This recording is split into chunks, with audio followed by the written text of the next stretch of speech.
Hello there and welcome to Life Beyond Seen, a quiet place where curiosity slows down, where big ideas are explored gently, and where science doesn't rush you toward conclusions.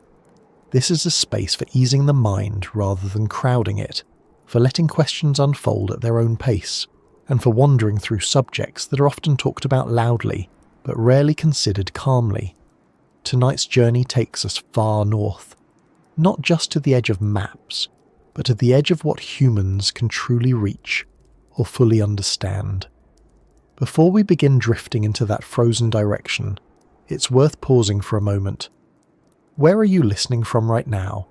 Is it early morning, late evening, or somewhere in between? And what does the world outside your window look like at this very moment? It's a curious thing to think about, especially when the subject ahead exists in a place where the sun itself disappears for months at a time. If you find this kind of exploration soothing, intriguing, or simply a good way to wind down, you're always welcome to like the video or subscribe. It helps this calm corner reach others who might be looking for something thoughtful to listen to as the day fades. Now let's begin slowly, because the place we're heading to is not one that responds well to haste. When people imagine the North Pole, they often picture a single, fixed spot, a point you could stand on, a flag you could plant, a place you could visit, photograph, and then leave behind. But the reality is far stranger and far less accommodating. The world beneath the North Pole's ice is not unreachable, because it's hidden behind a door we haven't opened yet. It remains unreachable because the door itself refuses to stay still, because the walls shift, because the floor moves, and because the environment actively resists being understood in the ways we're used to. The phrase, beneath the North Pole, sounds straightforward, but it hides a quiet complication. Unlike the South Pole, which rests on solid land buried under kilometers of ice, the North Pole sits on floating sea ice. There is no continent there, no rock foundation waiting below. Instead, there is a constantly moving skin of frozen ocean, drifting slowly over deep, dark water. This alone changes everything. It means there is no stable surface to anchor permanent structures, no fixed reference point that stays where it is year after year. Even the exact location of the North Pole shifts slightly as ice flows, fractures, and reforms under the influence of winds and currents. This moving surface is one of the first reasons the world beneath remains so difficult to access. Ice at the top of the Arctic Ocean is not a single solid sheet. It's a mosaic of ice flows, pressure ridges, cracks and leads, all in slow motion. Some sections are relatively thin, formed within a single season. Others are thicker, having survived multiple years of freezing and melting. These layers grind against each other, pile up, and sometimes open suddenly, revealing black water beneath. For anyone trying to reach downward, this instability becomes an ever-present problem. You cannot simply drill once and expect the environment to cooperate. Even when scientists establish temporary camps on the ice, they are always aware that the ground beneath them is temporary in every sense. Camps drift. Instruments must be constantly recalibrated. Power systems need to adapt to shifting conditions, and all the while the ice is thinning as the climate warms, making long-term access even more unreliable. What once might have supported heavy equipment now flexes and fractures under weight. The window for safe operation grows narrower each decade, but the difficulty is not just mechanical, it's conceptual as well. Human exploration has always relied on landmarks. Mountains, coastlines, rivers, stars fixed relative to the ground. At the North Pole, none of these behave in familiar ways. Every direction is south. The sun does not rise and set daily, but circles the horizon or disappears entirely depending on the season. Magnetic compasses become unreliable, spinning uncertainly as the lines of Earth's magnetic field converge and weaken. Navigation becomes an exercise in constant correction, not certainty. This disorientation makes even surface travel challenging, let alone attempts to explore what lies below. When submarines travel under the Arctic ice, they cannot surface freely. They must search for thinner ice or open water, sometimes travelling for days without an opportunity to rise. Sonar replaces vision. Maps rely on indirect measurements. Every movement is cautious, deliberate and limited by what can be sensed through layers of water and ice. And then there is the ocean itself. Beneath the ice at the North Pole lies the Arctic Ocean, deeper than many people realise. In some places, the seafloor drops thousands of metres below the surface. Between the ice and the seabed exists a layered world of water masses, each with different temperatures, salinities and movements. These layers influence how sound travels, how heat is exchanged, and how instruments behave. It is not a uniform column of water but a dynamic system, shaped by currents that originate far beyond the Arctic Circle. Reaching the seafloor beneath the North Pole requires passing through all of this, drilling through ice that may be several meters thick, keeping equipment stable on a surface that is drifting, lowering instruments through cold, dark water under immense pressure, and maintaining communication the entire time. Any one of these steps can fail. When something goes wrong, recovery is not guaranteed. Lost equipment may never be retrieved. Data gaps remain permanent. Technology has improved, of course. We have autonomous underwater vehicles, advanced sonar, satellite monitoring, and ice-capable research vessels. Yet even with all of this, coverage remains sparse. The Arctic is vast. Expeditions are expensive, rare, and constrained by weather, funding, and logistics.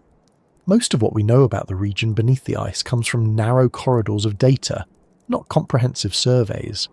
It's like trying to understand an entire city by peering down a handful of streets during a snowstorm. There's also a quiet paradox at work. The more extreme and inaccessible a place is, the more carefully we must approach it.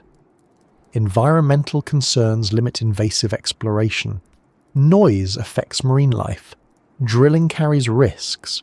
Long-term installations could disrupt fragile systems we barely understand. So even when access is technically possible, restraint becomes part of the equation. The question is no longer just can we reach it, but should we? And if so, how gently?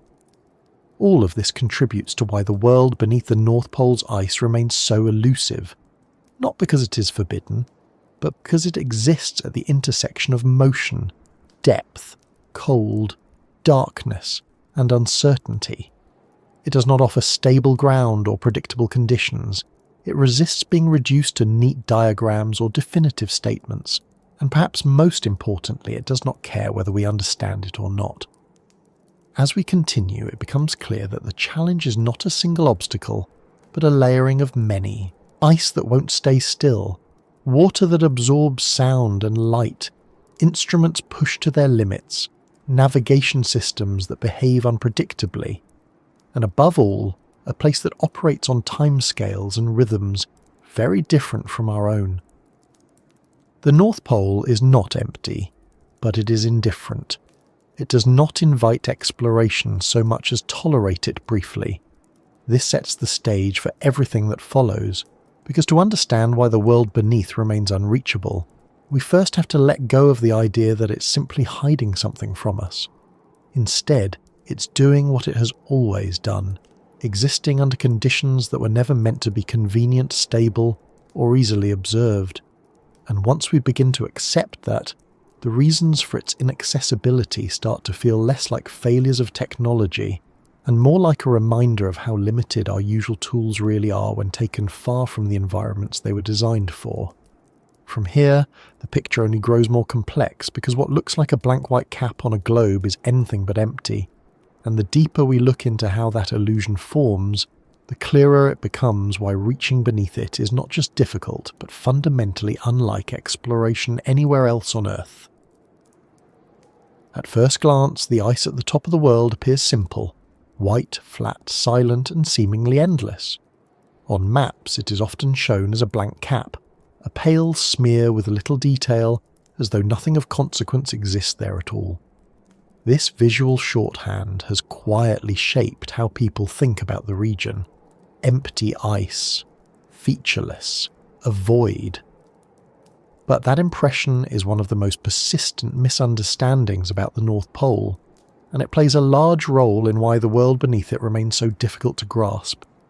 The illusion begins with distance. Very few people ever see Arctic sea ice in person, let alone spend time on it. Most encounters come through satellite images, documentaries, or simplified diagrams, all of which flatten complexity into something readable at a glance. From far above, the ice looks uniform, like a frozen lid stretched tightly across the ocean. But that view strips away scale, texture, and motion. It hides the fact that the ice is not a single surface, but a constantly changing patchwork, layered, fractured, and alive with slow movement. Up close, the ice tells a very different story. What looks smooth from afar is often broken into plates of varying thickness, separated by cracks that can widen without warning. Pressure ridges rise where flows collide, forcing slabs of ice upward into jagged formations that can stand several meters high. Beneath those ridges, even larger structures extend downward into the water, invisible from the surface. These underwater keels can be deeper than the visible ice is tall, creating obstacles for anything moving below. This hidden vertical dimension is easy to overlook. Humans are used to thinking in terms of surfaces. Land is solid. Oceans have a surface you float on and depth you dive into. Arctic sea ice blurs that distinction. It is not land, but it is not water either. It is a temporary state suspended between phases, thick enough to walk on in places, thin enough to fracture and drift. It exists in layers, shaped by temperature, salinity, wind, and time. And because it is always in motion, any sense of emptiness quickly dissolves once you realize how much is happening beneath your feet. The idea of emptiness is also reinforced by sound, or rather the lack of familiar sound. Snow-covered ice absorbs noise. There are no trees rustling, no insects buzzing, no waves breaking in the usual way. This quiet can feel absolute, as though nothing is present. But the silence is misleading. Ice is constantly making noise, just not the kind we're accustomed to. It creaks, groans, snaps, and shifts as temperatures change and stresses build. These sounds travel long distances through the ice and water, carrying information about movement and pressure. To someone trained to listen, the Arctic is far from silent. Below the ice, the illusion of emptiness deepens. Light fades quickly as it passes through snow and ice, scattering and weakening until the water beneath exists in near darkness for much of the year. Without light, it's easy to assume there is nothing to see. But absence of light does not mean absence of structure or life. It simply means that the rules change. Organisms adapt. Movement becomes subtle. Processes slow down, but they do not stop. Even the ice itself is not inert. Within it are channels filled with salty brine, formed as seawater freezes and salt is expelled. These microscopic networks create habitats for algae and bacteria, forming the base of a food web that supports life beneath the ice. This biological activity influences everything from local chemistry to larger-scale ecosystems. Yet because it happens out of sight, it reinforces the idea that the ice is a barrier rather than an environment. From a human perspective, barriers often read as emptiness. If you cannot easily cross something, map it, build on it, or extract from it, it becomes psychologically blank. The Arctic ice has long occupied that category. For centuries, explorers spoke of it as a void to be conquered or crossed, a hostile nothingness separating more meaningful places. Maps labelled vast regions simply as ice, as though that single word explained everything that mattered. This mindset shaped exploration strategies that focused on traversal rather than understanding. Expeditions aimed to reach a point, claim a record, or prove endurance. Little attention was paid to what lay below because the technology to investigate it was limited, and the cultural focus was elsewhere. The ice was something to endure, not something to study in its own right. As a result, large gaps in knowledge persisted, reinforcing the belief that there was little to know. The illusion is also sustained by how slowly change occurs. In most environments, change is obvious. Trees grow, rivers flood, cities expand. In the high Arctic, change unfolds over long timescales or in brief dramatic events separated by long periods of apparent stillness. Ice can drift kilometers over months without obvious visual cues. Thickness can change gradually, imperceptibly, until a threshold is crossed and failure happens suddenly. To the casual observer, nothing seems to be happening, when in reality stress is accumulating and systems are evolving. This slow pace makes the environment difficult to study using methods designed for more dynamic settings. Instruments deployed for short periods capture only snapshots. Long-term monitoring is expensive and risky. When data is sparse, uncertainty fills the gaps, and uncertainty often gets interpreted as emptiness. If you cannot say exactly what is happening, it's tempting to assume nothing important is. But beneath the ice, the ocean continues its work. Currents flow, driven by differences in temperature and salinity. Warm water from lower latitudes slips beneath colder surface layers, carrying heat that melts the ice from below. This process is invisible from the surface and difficult to measure directly, yet it plays a critical role in shaping the ice above. The apparent stillness hides an ongoing exchange of energy that determines whether ice thickens, thins, or breaks apart. The illusion of empty ice also persists, because human presence is fleeting. Camps are temporary, research stations drift or are abandoned. There are no permanent settlements at the North Pole, no roads, no infrastructure that stays put year after year. Without these markers of human activity, the place feels unused, untouched, and therefore empty. But this absence of permanence is not evidence of insignificance. It is a reflection of how incompatible the environment is with fixed human systems. When people do arrive, their impact is often carefully minimized. Equipment is removed. Traces are erased. The goal is often to leave as little behind as possible. Ironically, this responsible approach reinforces the visual impression that nothing is there. A place that leaves no mark on us also shows little sign of our presence, making it easy to imagine that it exists outside of history or consequence. Even language contributes to the illusion. We speak of ice cover, ice extent, ice loss, as though ice were a thin sheet draped over something more important. This framing positions the ice as secondary, a layer to be removed or penetrated to reach what truly matters beneath. But in reality, the ice is an integral part of the system. It shapes the ocean below, the atmosphere above, and the life that depends on both. Treating it as empty or incidental obscures its role as an active participant. This misunderstanding has practical consequences. If the ice is seen as empty, then the difficulties of exploring beneath it are underestimated. Planning assumes uniform conditions where none exist.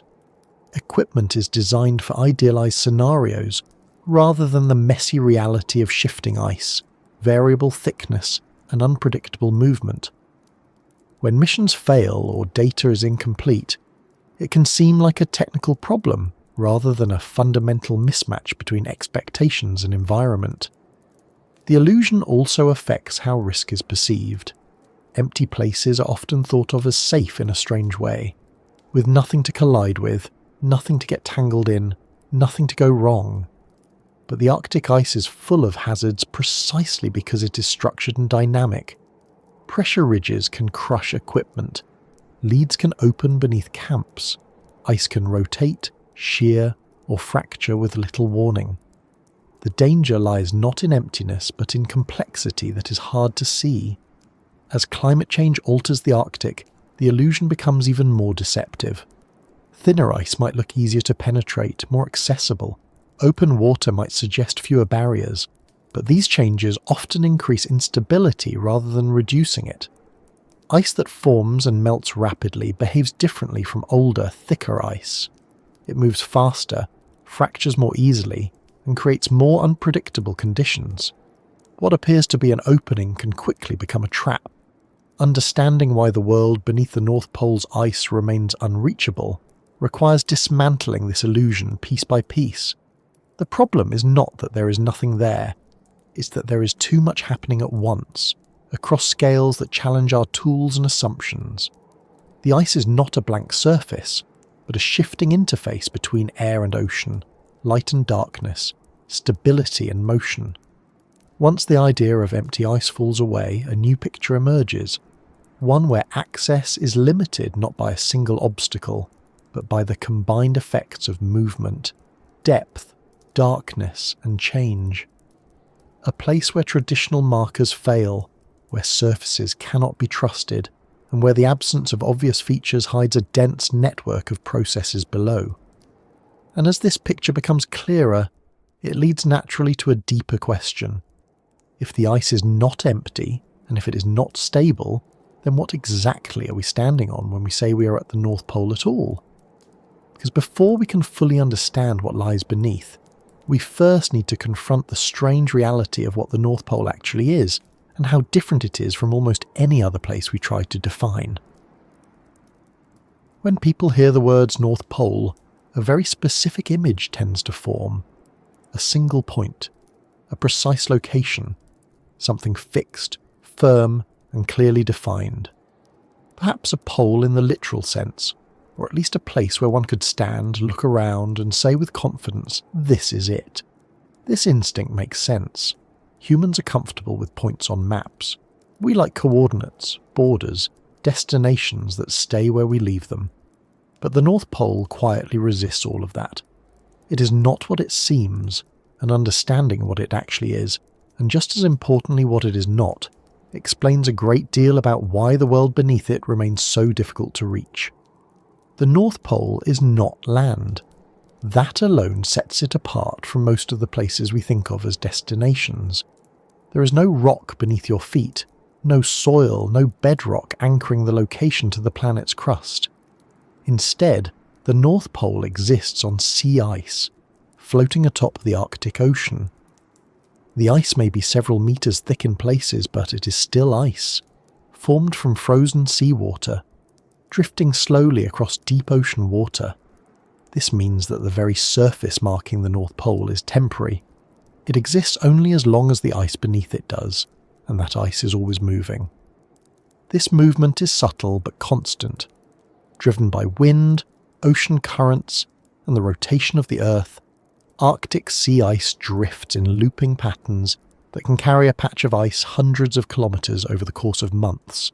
So while the geographic North Pole is defined as the point where Earth's axis of rotation meets the surface, the ice at that point today will not be the same ice tomorrow. Even the people standing there are, in a sense, passing through. They are visiting a coordinate, not a place in the traditional sense. That distinction matters. Most places on Earth combine a coordinate with a physical location. Paris exists at a certain latitude and longitude, but it also exists as streets, buildings, and ground that does not wander away while you sleep. The North Pole does not offer that reassurance. You can mark its coordinates precisely, but the physical environment at those coordinates is transient. If you return later, you are standing on different ice, over different water, under different conditions, even though the coordinate is the same. The North Pole is also not a magnetic reference point in the way many people assume. The magnetic North Pole, which is where compasses point, is a different location entirely, and it moves over time as Earth's magnetic field shifts. This creates confusion, both practical and conceptual. Navigators cannot rely on compasses at the geographic North Pole, because magnetic field lines become nearly vertical there.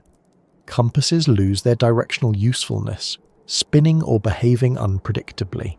Navigation must instead rely on satellite systems, gyroscopes, or celestial references, all of which introduce their own limitations in extreme polar conditions. It is also not a place with a day and night cycle in the way most of the world experiences. At the North Pole, the sun rises once a year and sets once a year. For roughly 6 months, the sun remains above the horizon. circling slowly without setting. For the other 6 months, it stays below the horizon entirely. This absence of daily rhythm changes how time is perceived and measured. It affects human activity, biological processes, and the way equipment functions. Darkness and light become seasonal states rather than daily ones. This matters because so much of human exploration and technology assumes a regular cycle of light and dark. Solar power becomes unreliable for long stretches. Visual observation is limited for months at a time. Even human psychology is affected by prolonged darkness or continuous daylight. The North Pole does not offer the familiar cues that help people orient themselves in time as well as space. The North Pole is also not a single environment. It sits at the intersection of atmosphere, ice and ocean, and each of these layers behaves differently. Above the ice, the atmosphere is cold, dry, and often stable, but it can also produce sudden storms and shifting winds. At the surface, the ice deforms, fractures and drifts. Below the ice, the ocean moves in layered currents, some carrying warmer water from distant regions. These layers interact constantly, exchanging heat, moisture and momentum. The North Pole is not one system but several overlapping ones, each influencing the others in ways that are difficult to predict. This complexity challenges the idea of the North Pole as a destination you can arrive at and then explore outward from. There is no stable base from which to work, no firm boundary between surface and depth. Any attempt to reach beneath the ice must account for all these interacting layers at once. You cannot treat the surface as fixed and the ocean as separate. They are tightly coupled, and changes in one quickly affect the other. Another common misconception is that the North Pole is centrally important because it is a place of extremes. Extreme cold, extreme isolation, extreme conditions. While it is certainly remote and often cold, the Arctic Ocean beneath the pole is not always the coldest water on Earth, and the ice is not always the thickest. Conditions vary seasonally and regionally. What makes the North Pole distinctive is not just extremity, but ambiguity. It sits at a point where many gradients converge, and where familiar rules begin to blur. The North Pole is also not owned, governed, or permanently occupied. It lies in international waters, beyond the territorial claims of any single nation. This legal ambiguity affects exploration as well. There is no single authority responsible for infrastructure, maintenance, or long-term presence. Scientific expeditions require international cooperation, complex permitting, and shared resources. This slows progress, but it also reflects the reality that the North Pole does not belong to any one system of organization. Human presence there is episodic. Researchers arrive for weeks or months, then leave. Ice camps are established and dismantled. Submarines pass beneath and move on.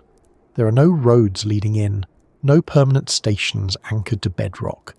Every visit is temporary by necessity. This lack of permanence reinforces the idea that the North Pole is somehow less real, less substantial than places with buildings and borders. But in truth, it simply exists on terms that do not align with long-term human settlement. It is also not static in a climatic sense. The Arctic is warming faster than most other regions on Earth, and the North Pole is not immune to these changes. Sea ice is thinning, forming later in the year and melting earlier. This alters the physical nature of the surface, making it less predictable and often more dangerous. Thinner ice may seem easier to penetrate, but it is also more fragile, less reliable as a platform for heavy equipment, and more prone to rapid change. This instability complicates efforts to reach the world beneath. Drilling operations depend on stable platforms. Instruments need time to collect data. Autonomous vehicles require predictable conditions to navigate.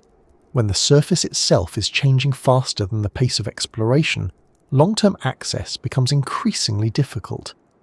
The North Pole is also not a place that fits neatly into human narratives of exploration. There is no indigenous population living at the pole itself, no long history of habitation to provide accumulated knowledge of the environment. Arctic peoples have lived and travelled in high latitudes for thousands of years. But the central Arctic Ocean has never been a place of settlement. It was crossed, skirted, respected, but not occupied. This absence of lived experience means modern explorers lack the deep, place-based knowledge that often guides safe and effective interaction with challenging environments. Without that inherited familiarity, exploration relies heavily on technology and models. These tools are powerful, but they are also abstractions. They simplify reality in order to make it manageable. At the North Pole, where conditions defy simplification, these abstractions often fall short. Models struggle to capture the fine-scale variability of ice thickness, movement, and structure. Instruments provide data points, but not continuous understanding. All of this leads to a subtle but important realization. The North Pole is not a place you can fully arrive at in the way you arrive at other places. You can reach its coordinates, you can pass through its surface, you can even spend time there, but you cannot pin it down, build upon it, or use it as a stable reference point for what lies below. It is a moving target, both physically and conceptually. This has profound implications for what it means to explore beneath it. If the surface is not fixed, then any effort to access deeper layers must constantly adapt. If navigation is unreliable, then positioning instruments becomes harder. If the environment changes faster than data can be collected, then understanding lags behind reality. The North Pole resists being turned into a controlled environment, and in doing so, it resists the kind of systematic exploration humans are most comfortable with. Perhaps the most important thing to understand is that the North Pole is not hiding something in the way a locked room hides its contents. There is no single barrier to overcome, no final layer to break through. Instead, the difficulty lies in the nature of the place itself, a coordinate without a foundation, a surface without permanence, a reference point that refuses to stand still. Once this becomes clear, the question shifts. It is no longer simply, why can't we reach what lies beneath the North Pole's ice? It becomes, how do you reach beneath something that is not a place in the usual sense at all? And that question leads naturally to the next layer of difficulty, because if the North Pole is not anchored to land, then the ice itself becomes the only interface we have, and that ice, far from being a solid floor, behaves in ways that challenge every assumption we bring to the idea of standing, drilling, or descending. Understanding what the North Pole actually is forces us to reconsider the role of ice not as a static barrier, but as an active, moving participant in the system. And once attention shifts there, it becomes impossible to ignore how that ice behaves, how it moves, and why its motion alone creates some of the most formidable obstacles to reaching the world below. Imagine trying to describe where you are without referring to anything that stays put. No hills, no coastlines, no buildings, no trees, no horizon that behaves the same way twice. This is what it means to exist at the top of the world. The North Pole occupies a realm where landmarks, the quiet anchors of human understanding, simply do not exist in any reliable sense. And without landmarks, orientation becomes fragile, navigation turns abstract, and exploration beneath the ice becomes something closer to guesswork than guided descent. Human beings rely on landmarks almost instinctively. From early childhood, we learn to understand space by referencing fixed points. A mountain in the distance, a river that curves through the land, a road that leads somewhere familiar. Even in open environments like deserts or oceans, there are usually stable cues, stars that rise and set, coastlines that remain where they are, currents that behave in broadly predictable ways.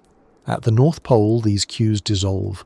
What remains is a world where reference points slide, rotate, or vanish entirely. On the surface of Arctic sea ice, nothing stays where you leave it.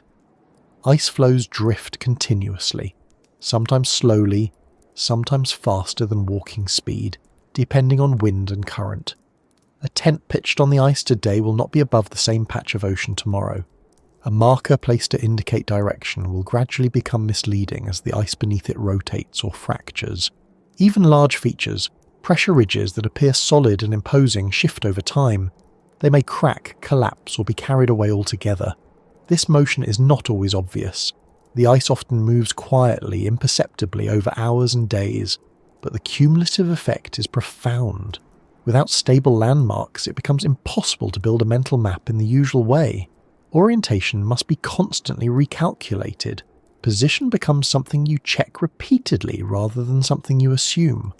For explorers, this means that even simple tasks like returning to a previous location require careful tracking and continuous adjustment. Above the ice, the sky offers little help. Near the North Pole, the sun does not rise and set in the familiar arc that helps people intuit direction. During summer, it circles the horizon, maintaining roughly the same elevation while slowly changing its position. During winter, it disappears entirely for months. Without sunrise or sunset, the sky loses one of its most useful directional cues. Shadows behave strangely, or not at all. Time of day becomes ambiguous. Direction must be inferred through instruments rather than observation. Stars too become less helpful. While celestial navigation is possible, the convergence of longitude lines at the pole complicates matters. All directions point south. East and west lose their usual meaning. Traditional navigation techniques that work beautifully at lower latitudes become awkward or unreliable. Even experienced navigators must rely heavily on technology, and technology, as always, has its limits. Compasses are famously unreliable near the geographic North Pole. The magnetic field lines plunge steeply into the Earth, causing compass needles to dip and wander. The closer you get, the less directional information they provide. What remains is an instrument that reacts but does not guide. This forces reliance on satellite-based navigation systems, inertial guidance, and gyroscopic tools, all of which require power, calibration, and clear signals. In extreme cold and remote conditions, these requirements are not trivial. When technology fails or degrades, there is little to fall back on. There are no distant peaks to aim for, no shoreline to follow, no obvious route that leads somewhere safer. In a whiteout where sky and ice blend into a single featureless field, the world reduces to texture and sound. Depth perception collapses. Movement becomes cautious, tentative. Under these conditions, even experienced explorers can lose orientation within minutes. This lack of landmarks affects not only surface travel, but also any attempt to understand what lies beneath. On land, geological exploration often begins with surface features. Mountains hint at tectonic forces, valleys suggest erosion, rivers reveal underlying structure. At the North Pole, the surface tells you almost nothing about the seafloor thousands of meters below. The ice does not mirror the shape of the land beneath because there is no land directly beneath. It floats independently, responding to forces that may have little to do with the ocean floor far below. This decoupling makes interpretation difficult. A flat expanse of ice could be drifting over a deep basin, a submerged ridge, or a complex landscape of seamounts and valleys. Without fixed reference points, correlating surface position with subsurface features becomes a challenge. Instruments lowered through the ice must rely on precise positioning data, yet that data is constantly shifting as the ice moves. A measurement taken at one moment may no longer align with measurements taken earlier or later unless adjustments are carefully made. Even mapping becomes a conceptual struggle. Maps assume stability. They represent relationships between places that persist over time. At the North Pole, the surface environment undermines that assumption. Any map of ice features is outdated almost as soon as it is created. Cracks open and close, flows rotate. What was once a continuous sheet becomes fragmented. This forces scientists to separate the idea of mapping the ice from mapping the ocean beneath, treating them as distinct systems that interact but do not align neatly. Below the ice, landmarks are equally elusive. Light does not penetrate far, eliminating visual cues. Sound becomes the primary means of sensing the environment, but sound behaves unpredictably in cold, layered water. Temperature gradients bend acoustic signals, creating distortions and blind spots. Submerged features that might serve as reference points are often beyond the range of direct observation. Autonomous vehicles must navigate using sonar and inertial systems, building maps incrementally and correcting for drift over long distances. But even sonar maps are partial. They provide outlines and elevations, but not context. A ridge detected on the seafloor does not tell you how it relates to other features unless you have extensive coverage. In the central Arctic, such coverage is rare. Much of the seafloor beneath the North Pole remains mapped at low resolution or inferred from sparse data. This lack of detailed knowledge further reinforces the sense of disorientation. Without landmarks, planning becomes probabilistic rather than precise. Routes are chosen based on likelihood rather than certainty. Instruments are deployed with the understanding that retrieval may be difficult or impossible. Redundancy becomes essential, adding weight and complexity to missions. Every additional piece of equipment increases risk, yet leaving something out could mean losing irreplaceable data. These trade-offs are constant and unforgiving. The absence of landmarks also affects human perception in subtle ways. People in featureless environments often report altered senses of scale and distance. Walking feels slower or faster than expected. Objects appear closer or farther away than they are. Time itself can feel distorted. Without visual markers to indicate progress, movement becomes abstract. This can lead to fatigue, disorientation, and errors in judgment, all of which compound the inherent risks of operating in such an environment. Psychologically, landmarks provide reassurance. They confirm that the world is behaving as expected. When they are absent, uncertainty becomes the default state. At the North Pole, this uncertainty is not occasional, but constant. Every decision is made with incomplete information. Every plan must allow for sudden change. This mental load affects how long people can safely operate, how much complexity they can manage, and how effectively they can respond to unexpected events.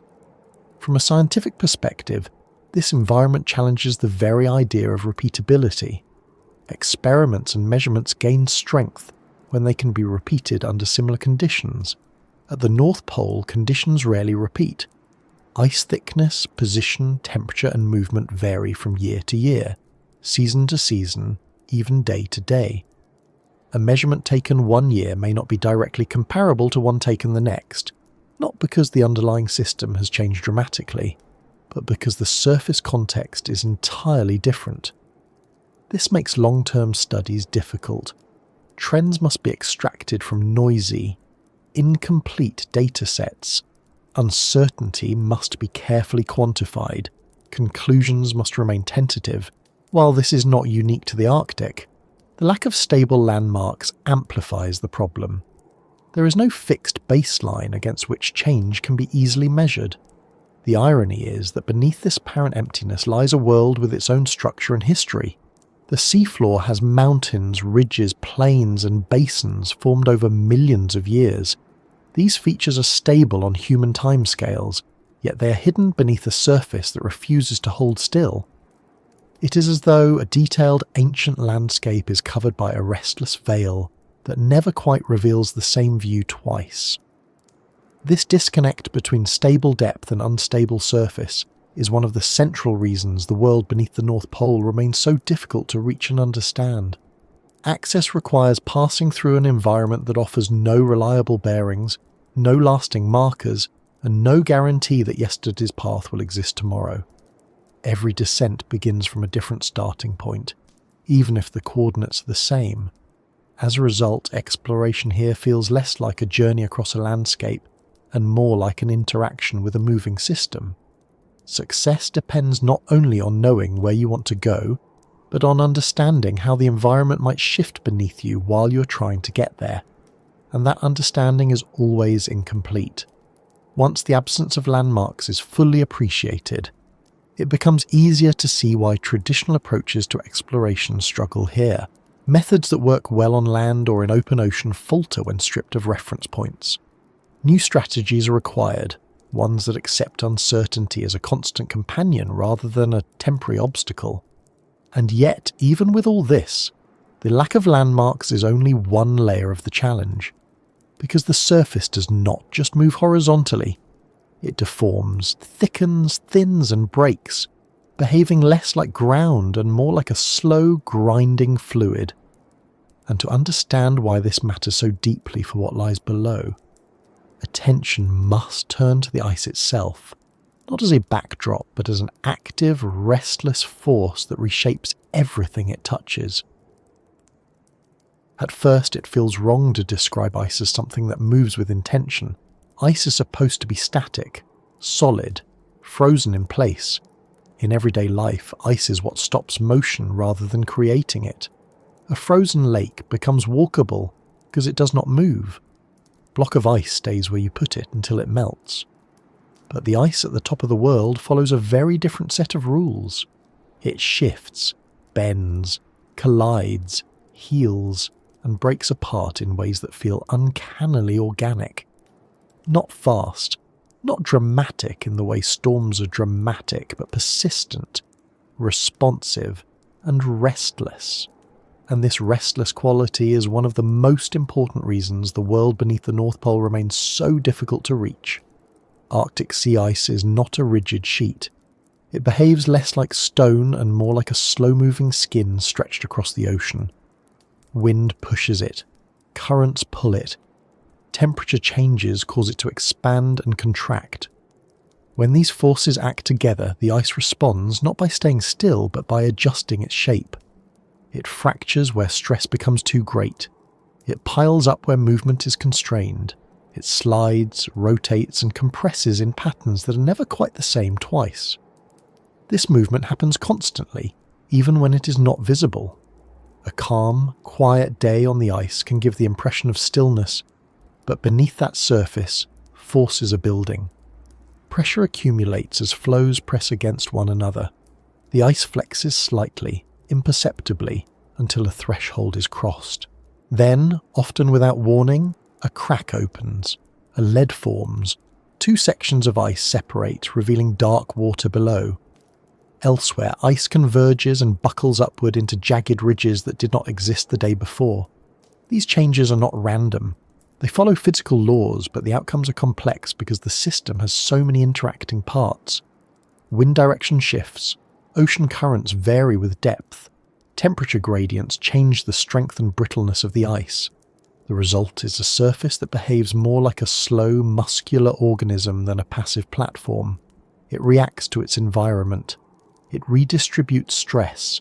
It heals fractures through refreezing, only to break again later under different conditions. For anyone attempting to explore beneath this ice, the implications are enormous. The surface is not just moving sideways across the ocean. It is constantly changing its internal structure. Ice thickness varies over short distances. A drill site that seems stable can become unsafe as nearby ice shifts. Equipment placed on the surface may find itself under stress as the ice beneath it deforms. Anchoring anything for long periods becomes a gamble. Pressure ridges are one of the clearest expressions of this living motion. When ice flows collide, they do not simply stop. They crush and override one another. Slabs of ice are forced upward, creating ridges that can tower several meters above the surface. Below the waterline, even larger masses extend downward, forming keels that can reach tens of meters into the ocean.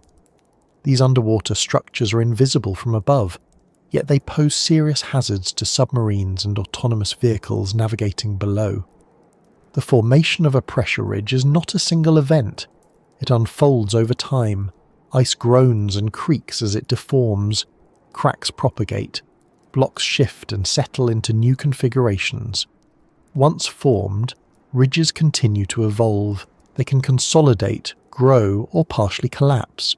Their keels scrape against the seafloor in shallower regions, reshaping the ocean bottom. In deeper water, they drift freely, altering currents and affecting how sound travels beneath the ice. Leads, the open cracks between ice flows, are another expression of this restless behaviour. They can open suddenly, sometimes stretching for kilometres, only to refreeze days or even hours later. These openings are critical for heat exchange between the ocean and atmosphere. They allow warmer water to release heat, influencing local weather and ice formation. For explorers, leads are both opportunities and dangers. They can provide access points for deploying instruments, but they can also isolate camps or cut off return routes. The timing and location of lead formation are notoriously difficult to predict. Models can estimate probabilities, but the exact behaviour depends on local conditions that change rapidly. This unpredictability makes planning operations challenging. A site that appears safe based on recent data may become hazardous overnight. Conversely, an area thought to be inaccessible may briefly open, offering a narrow window for action. Seasonal changes add another layer of complexity. In winter, ice thickens and becomes more cohesive, but it also grows more brittle. In summer, melting weakens the ice, increasing mobility and deformation. Melt ponds form on the surface, altering how sunlight is absorbed and accelerating further melting. These ponds can drain suddenly through cracks, changing weight distribution and stress patterns. The ice responds dynamically, adjusting its shape and movement in response to these changes. This seasonal rhythm means that the ice never settles into a stable state. It is always transitioning, either thickening, thinning, strengthening, or weakening. For long-term exploration beneath the North Pole, this creates a moving target. Equipment designed for one set of conditions may not perform well as those conditions shift. Operations that require weeks or months of stability face constant disruption. There is also a memory to the ice. Past stresses influence future behaviour. Fractures that have refrozen remain weaker than surrounding ice. Old ridges create zones of thickness variation that affect how new stresses are distributed. The ice carries a history of collisions, compressions, and melts embedded in its structure. This history is invisible to the untrained eye, but has real consequences for how the ice behaves.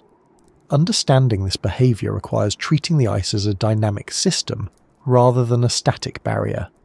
Yet many early exploration efforts approached it as something to be overcome, drilled through, or bypassed. This mindset led to failures, equipment loss, and sometimes dangerous situations. The ice was expected to behave predictably, to remain where it was, to support weight consistently. When it did not, the limitations of that approach became clear. Modern science has made progress in modelling ice dynamics, but the system remains extraordinarily complex. Satellite data provides large-scale views of ice movement, but it cannot capture fine-scale deformation. On-site measurements offer detail, but only for limited areas and times. Combining these data sources into a coherent picture is an ongoing challenge. The ice's behaviour emerges from interactions across scales, from microscopic crystal structures to basin-wide circulation patterns. This complexity is one reason why the world beneath the North Pole remains difficult to reach systematically. Access requires not just penetrating the ice, but maintaining that access as the ice moves and changes. The hole drilled today may be distorted tomorrow. A cable lowered through the ice may become pinched or severed as the ice shifts. Instruments left in place must be designed to withstand forces that are hard to quantify in advance. Subsurface exploration faces additional challenges because the ice does not move uniformly. Different sections drift at different speeds and directions. This creates shear zones where stress concentrates. For vehicles navigating below, these zones can shift unpredictably. A safe passage one day may be blocked by a newly formed ridge keel the next. Sonar maps must be updated constantly, and even then they represent past conditions rather than current reality. The living quality of the ice also affects how sound travels beneath it. Cracks, ridges, and varying thickness scatter acoustic signals. Noise generated by ice movement can interfere with communication and sensing. For submarines and autonomous vehicles, this acoustic clutter complicates navigation and data collection. Distinguishing between seafloor features, ice keels, and noise becomes a non-trivial task. From a human perspective, this constant motion can be unsettling. There is something deeply ingrained about trusting the ground beneath your feet. On Arctic sea ice, that trust is never complete. The ground may shift beneath you, not dramatically but persistently. Camps must be monitored continuously. Equipment must be repositioned. Sleep can be interrupted by the sounds of ice moving, reminding occupants that the surface is alive in its own way. This psychological factor matters because exploration is not just a technical challenge. It is a human endeavour. Fatigue, stress, and uncertainty affect decision-making. Operating in an environment that never fully settles requires constant vigilance. Mistakes are more likely when the mind is taxed by ambiguity and unpredictability. All of this reinforces a crucial point. The ice at the North Pole is not simply a barrier covering the ocean. It is an active, responsive layer that mediates everything that happens between air and water. It shapes access, alters conditions, and resists control. Treating it as a living system rather than an inert obstacle is essential to understanding why exploration beneath it remains so limited. And yet, even if one could perfectly predict the ice's movement, another challenge waits below. Because beneath this shifting surface lies not a shallow, easily reached space, but a deep, layered ocean with its own pressures, currents, and darkness. The ice may be the first obstacle, but it is not the last. Once attention moves downward, the difficulties compound, revealing that reaching the world beneath the North Pole is not just a matter of passing through ice, but of entering an environment that pushes technology and human understanding to their limits. Once the ice is no longer treated as an ending, once it's understood not as a frozen ceiling but as a shifting doorway, attention naturally turns downward. Beneath the moving ice of the North Pole lies an ocean that is rarely seen, rarely touched, and only partially understood. It is easy to imagine this water as a simple continuation of the Arctic seas farther south, just colder and darker. But the ocean beneath the ice has its own structure, its own layers, and its own quiet complexity. And it is this complexity, as much as the ice above, that keeps the world beneath the North Pole beyond easy reach. The Arctic Ocean beneath the pole is deeper than many people expect. In some places, the seafloor lies more than 4,000 metres below the surface. That depth alone introduces challenges. Pressure increases rapidly with depth, crushing unprotected equipment and limiting how long instruments can survive. Every kilometre downward multiplies the forces acting on anything that descends. For human-built machines, these forces demand specialised materials, careful engineering, and strict margins for error. Small failures become catastrophic quickly. But depth is only the beginning. The water column beneath the ice is not uniform. It is layered, stratified by temperature and salinity in ways that profoundly affect movement, sound, and heat transfer.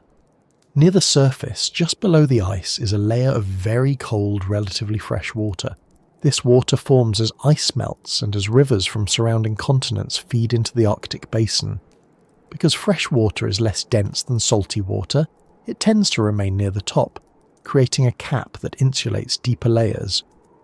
Below this surface layer lies warmer, saltier water that originates far from the North Pole. This water flows in from the Atlantic, carrying heat northward beneath the cold surface.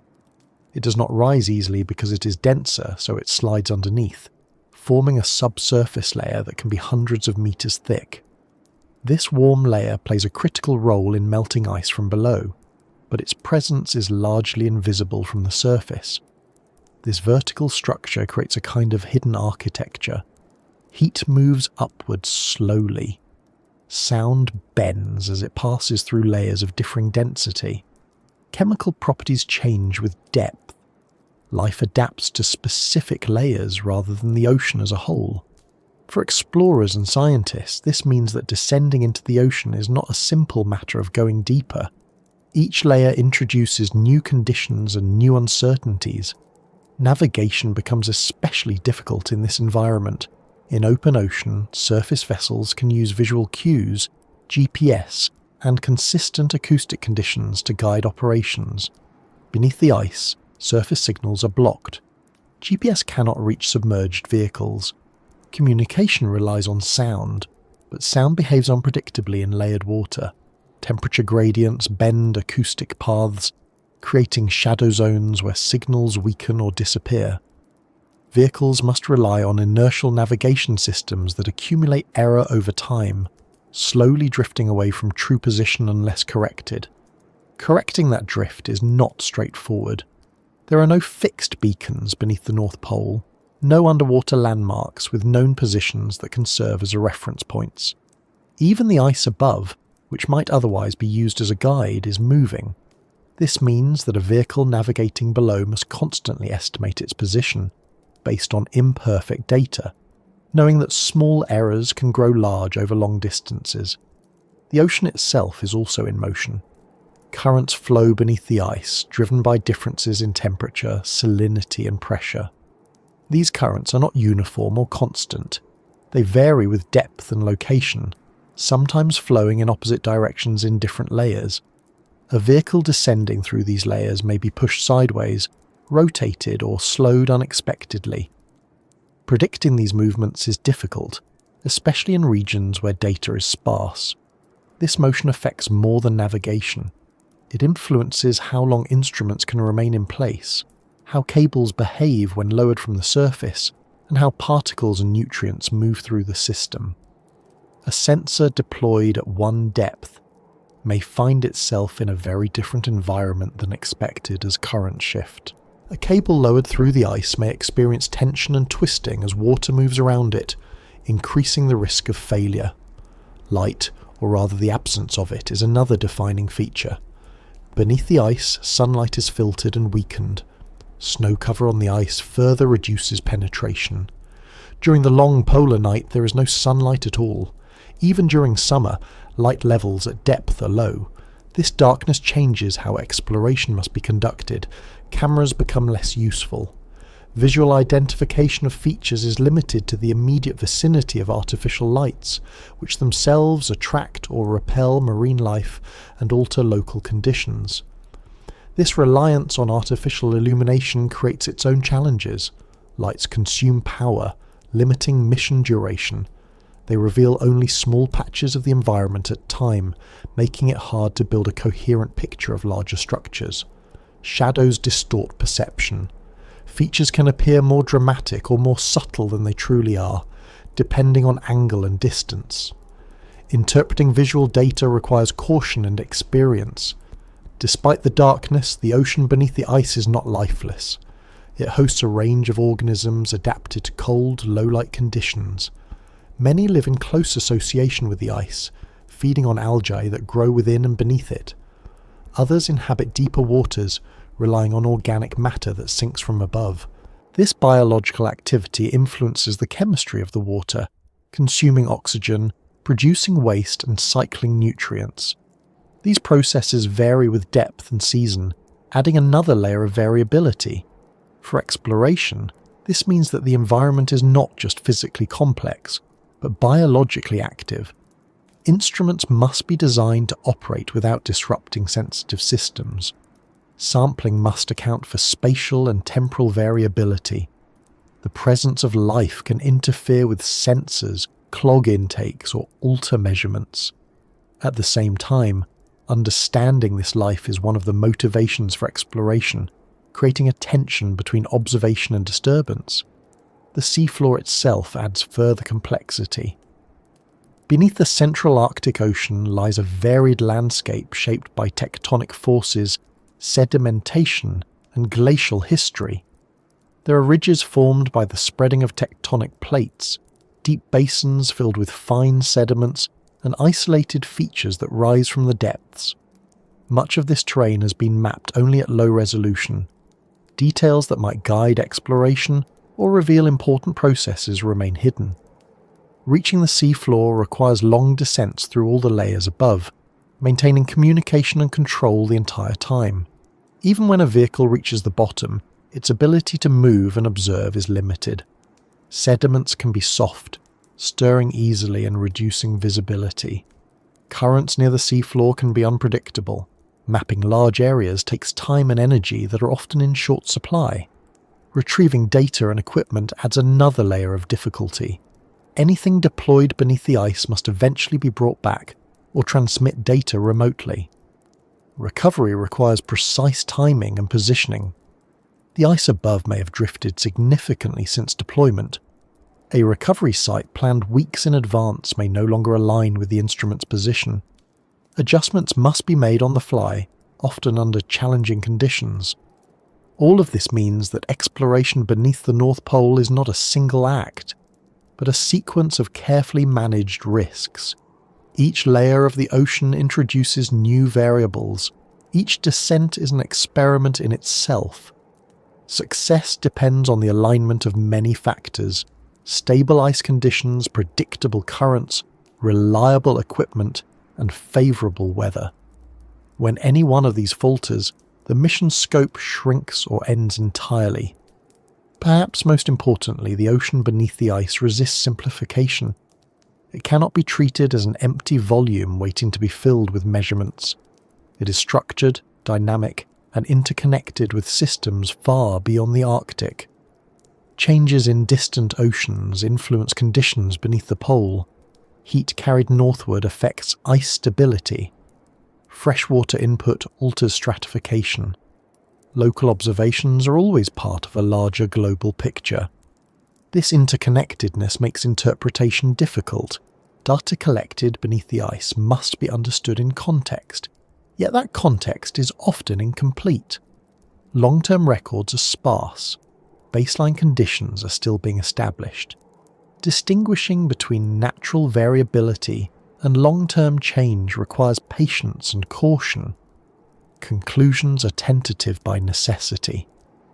As attention remains focused on the ocean beneath the ice, it becomes clear that inaccessibility is not the result of a single barrier, but of many overlapping challenges: depth, pressure, darkness, motion, and complexity combine to create an environment that does not yield easily to exploration. Even as technology improves, these fundamental characteristics remain, and yet there is still more to consider.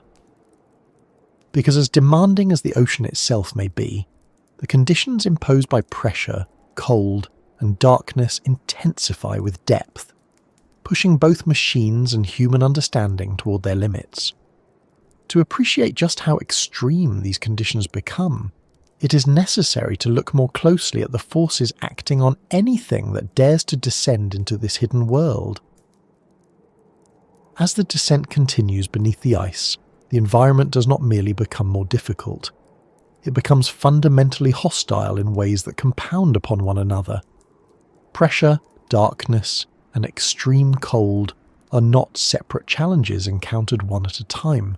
They operate together, reinforcing each other, shaping every interaction, and narrowing the margin for error until even small miscalculations carry serious consequences. This combination is one of the central reasons the world beneath the North Pole remains so resistant to sustained exploration. Pressure is the first force to assert itself, and it does so relentlessly. With every meter descended into the ocean, the weight of water above increases. At the surface, this pressure is manageable, something we're adapted to live with every day. But by the time a vehicle reaches depths of 1,000 meters, the pressure is already crushing. At 4,000 meters, which is not uncommon beneath the central Arctic Ocean, the pressure exceeds 400 times that of Earth's atmosphere at sea level. This is not a gradual inconvenience. It is an unforgiving condition that allows no weakness. Anything descending into this environment must be built to resist implosion. Even tiny structural flaws become critical. A hairline crack, a poorly sealed joint, or a material that becomes brittle in cold temperatures can fail catastrophically. When failure happens at depth, it is instantaneous. There is no warning, no chance for correction. The surrounding water rushes in with enormous force, collapsing structures in milliseconds. This reality places strict limits on how large, complex, or delicate underwater equipment can be. Pressure also complicates the use of moving parts. Seals must remain flexible while maintaining integrity. Lubricants behave differently under extreme pressure and low temperature. Electronics generate heat that must be managed carefully, because excess heat can create thermal stress, while insufficient heat can cause components to fail. Every system must balance competing demands in an environment where replacement or repair is not an option. Darkness adds another layer of difficulty. Beneath the ice, sunlight is already diminished before the ocean even begins. Snow-covered ice reflects and absorbs much of the available light. During the polar night, there is no sunlight at all for months. Even in summer, light penetration decreases rapidly with depth. Within the upper few tens of meters, the environment transitions into a perpetual twilight. Deeper still, it becomes entirely dark. This darkness is not simply an absence of light. It reshapes how information is gathered. Vision, one of humanity's primary senses, becomes almost irrelevant. Cameras require artificial lighting, which reveals only small areas at a time and consumes valuable power. Light reflects off particles in the water, creating backscatter that can obscure details. Shadows distort shapes, making interpretation difficult. What looks like a steep cliff under one angle may appear as a gentle slope under another. The reliance on artificial light also affects the environment itself. Many organisms respond to light, either attracted to it or repelled by it. A vehicle's lights can alter animal behavior, skewing observations. In some cases, biological material drawn toward the light can interfere with sensors or cameras. This means that even the act of seeing changes what is being seen. Sound becomes the primary substitute for sight, but it is an imperfect one. Sonar provides outlines and distances, but not textures or colours. Interpreting sonar data requires experience and inference. Features must be reconstructed mentally from echoes and delays. In the layered waters beneath the ice, sound waves bend, scatter, and sometimes disappear into acoustic shadows. Noise generated by moving ice above can mask weaker signals from below, reducing resolution and reliability. Cold intensifies all of these challenges.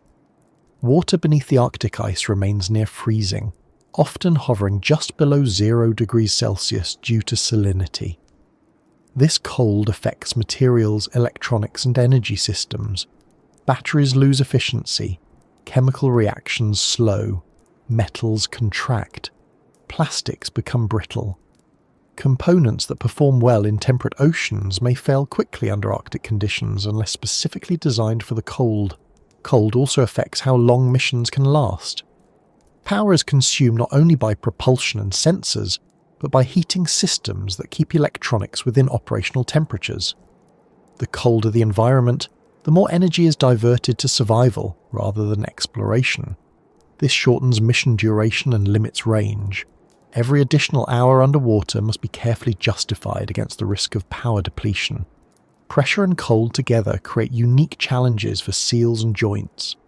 Materials that can withstand pressure may become too rigid in the cold, losing their ability to flex without cracking. Conversely, materials that remain flexible in low temperatures may not be strong enough to resist high pressure. Finding the right balance is a continual engineering challenge, and even the best solutions have limits. Human presence is almost entirely excluded from this environment. Unlike shallow water exploration, where divers can assist with tasks, the depths beneath the North Pole are accessible only through machines. Human operators must remain far away, often thousands of kilometers south, relying on delayed data and indirect control. This separation increases uncertainty. Decisions must be made based on incomplete information. If something goes wrong, intervention is rarely possible. The cold also affects the ice above, tightening the connection between surface and depth. In extreme cold, ice becomes more rigid and brittle, increasing the likelihood of sudden fractures. These fractures can propagate rapidly, changing stress patterns and altering how pressure is distributed. A shift in the ice can translate into movement or tension, along cables or tethers extending into the ocean. What happens at the surface does not stay at the surface. Extreme cold slows biological processes, but it does not stop them. Life beneath the ice operates on different timescales, adapted to scarcity and low temperatures. For explorers, this means that signs of biological activity may be subtle, easy to miss or misinterpret. Chemical signals change slowly. Growth rates are low. Disturbances can take years to recover. The cold preserves traces of past events, but it also hides ongoing processes behind a veil of apparent stillness. Another effect of cold is its influence on human perception and decision-making, even when humans are not physically present underwater. Surface crews working on the ice or aboard icebreakers operate in extreme cold for long periods. Fatigue sets in faster. Fine motor skills degrade. Equipment handling becomes more difficult. Mistakes become more likely, and mistakes in such an environment can have serious consequences. The combined effect of pressure, darkness, and cold is not additive but multiplicative. Each factor amplifies the others. Darkness makes navigation harder, increasing mission duration, which increases exposure to cold-related failures. Pressure limits design options, forcing compromises that may reduce redundancy or flexibility. Cold stresses materials already under pressure, narrowing safety margins. Together, they create an environment where success depends on precise alignment of conditions, planning, and execution. This environment also resists experimentation. In many scientific fields, progress comes through trial and error, through testing ideas and adjusting based on results. Beneath the North Pole, error is expensive. Failed missions can mean the permanent loss of equipment, data, and time. As a result, exploration proceeds cautiously. Proposals are scrutinized, risks are minimized. Innovation is incremental rather than bold. This caution is sensible, but it slows the pace of discovery. It also shapes the kinds of questions that can be asked. Some investigations are simply not feasible with current technology. Others require long-term monitoring that is difficult to maintain. Researchers must prioritize what can realistically be achieved within narrow operational windows. Many unknowns remain not because they are uninteresting, but because the environment makes them inaccessible. Even communication is affected by these conditions. Data transmission from beneath the ice is limited by bandwidth and reliability. Large datasets often must be stored on board vehicles and retrieved physically. This delays analysis and increases the risk that data will be lost if recovery fails. Real-time decision-making is constrained by what can be transmitted through layers of water and ice. All of this reinforces a central truth. The world beneath the North Pole is not unreachable because humans lack curiosity or determination. It remains unreachable because the environment enforces strict rules that cannot be ignored. Pressure crushes, darkness conceals, cold degrades. Each descent into this world is a negotiation with these forces, and the terms are never entirely in our favour. As technology advances, the boundary shifts slightly. Stronger materials, better batteries, improved sensors all extend our reach. But the fundamental conditions remain. They define what is possible and what is not, at least for now. Understanding this helps explain why exploration beneath the ice is so fragmentary, why knowledge accumulates slowly, and why vast areas remain unmapped and unseen. And yet, even with these extreme physical constraints, another barrier exists, one that operates at a different scale. Because even if pressure, darkness, and cold could be fully managed, the question of how to observe and measure what lies beneath without direct access remains unresolved. This brings attention upward again, to the tools we rely on from afar, and to the surprising ways in which even our most advanced technologies struggle to see through ice and water to the world below. From far above the Earth, satellites give the impression of mastery. They glide silently over continents and oceans, watching weather systems form, tracking ships, measuring temperatures, and mapping terrain with remarkable precision. From this vantage point, the planet seems open, observable, and knowable.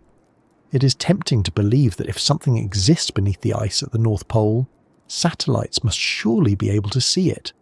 After all, they can detect changes in ice cover, measure sea surface height to the centimetre, and even infer the thickness of ice from subtle variations in gravity. Yet despite all this sophistication, satellites remain fundamentally blind to the world beneath the Arctic ice. The first limitation is deceptively simple. Satellites do not see through water. Electromagnetic radiation, which includes visible light, infrared, and most radar frequencies, does not penetrate seawater to any meaningful depth. Light is absorbed almost immediately. Radar signals reflect off the surface or scatter within the uppermost layers of ice and snow. What satellites observe is not the ocean beneath, but the boundary where air meets ice, or at best, ice meets water. Everything below that interface disappears from direct view. This boundary creates a hard observational ceiling. Satellites can tell us how the ice surface changes, how it moves, how thick it might be in a broad sense. They can monitor melting, freezing, and drift over vast areas with consistency unmatched by any other tool. But they cannot reveal what is happening below the ice. They infer rather than observe. An inference, while powerful, carries uncertainty that grows with depth and complexity. One of the most common misunderstandings about satellite observation is the idea that higher resolution solves all problems. If only the images were sharper, the thinking goes, we could see more. But resolution is irrelevant when the signal cannot pass through the medium in the first place. No amount of clarity can reveal what lies beneath an opaque barrier. The ice and ocean together form such a barrier, blocking direct observation completely. Some satellites use radar specifically designed to penetrate ice and snow to a limited degree. This works well on land-based ice sheets, like those in Greenland or Antarctica, where the ice rests on solid ground. Radar can bounce off internal layers and the bedrock below, allowing scientists to map ice thickness and underlying terrain. But Arctic sea ice behaves differently. It is thinner, more variable, and sits on moving water. Radar signals reflect unpredictably, scattering within the ice or bouncing off the ice-water interface in ways that are difficult to interpret. The result is data that is useful for surface studies, but unreliable for peering deeper. Even when satellites measure subtle changes in gravity to infer mass distribution below the surface, the picture remains coarse. Gravity data can hint at large-scale features like underwater ridges or basins, but it lacks detail. It smooths complexity into averages. Fine structures, small variations, and dynamic processes vanish in the blur. Gravity tells you that something is there, not what it is, how it behaves, or how it changes over time. Satellites also struggle with time. While they provide regular coverage, they capture snapshots rather than continuous observation. Changes beneath the ice can occur rapidly or gradually, often without obvious surface expression.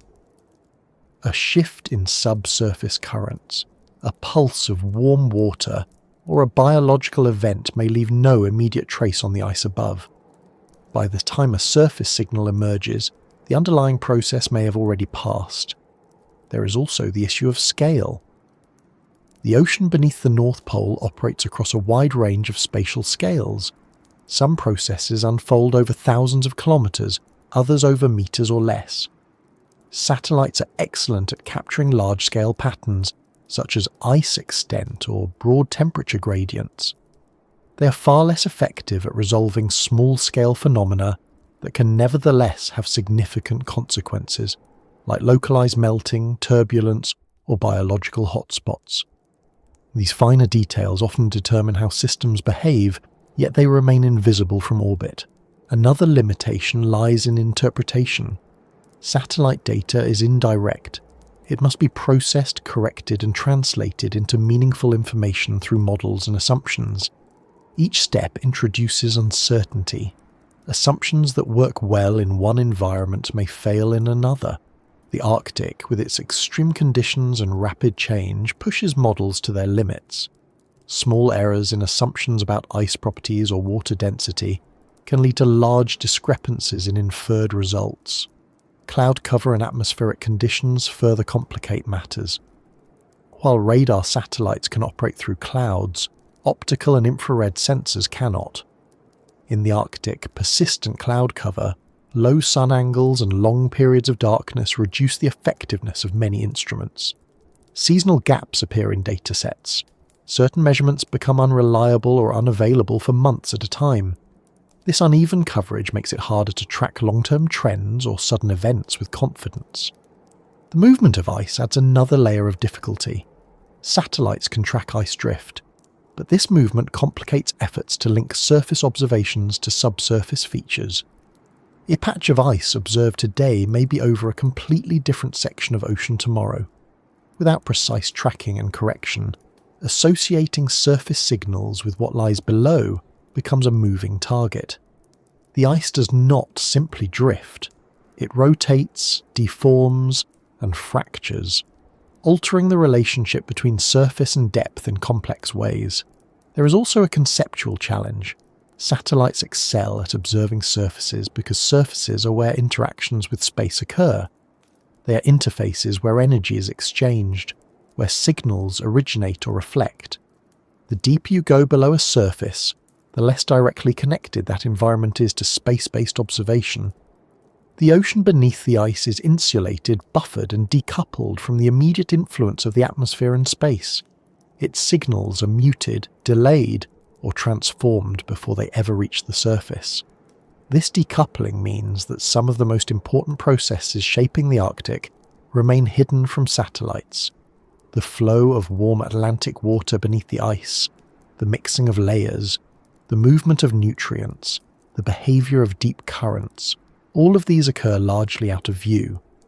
Satellites may detect the consequences indirectly, such as thinning ice or changes in surface temperature, but they cannot observe the processes themselves.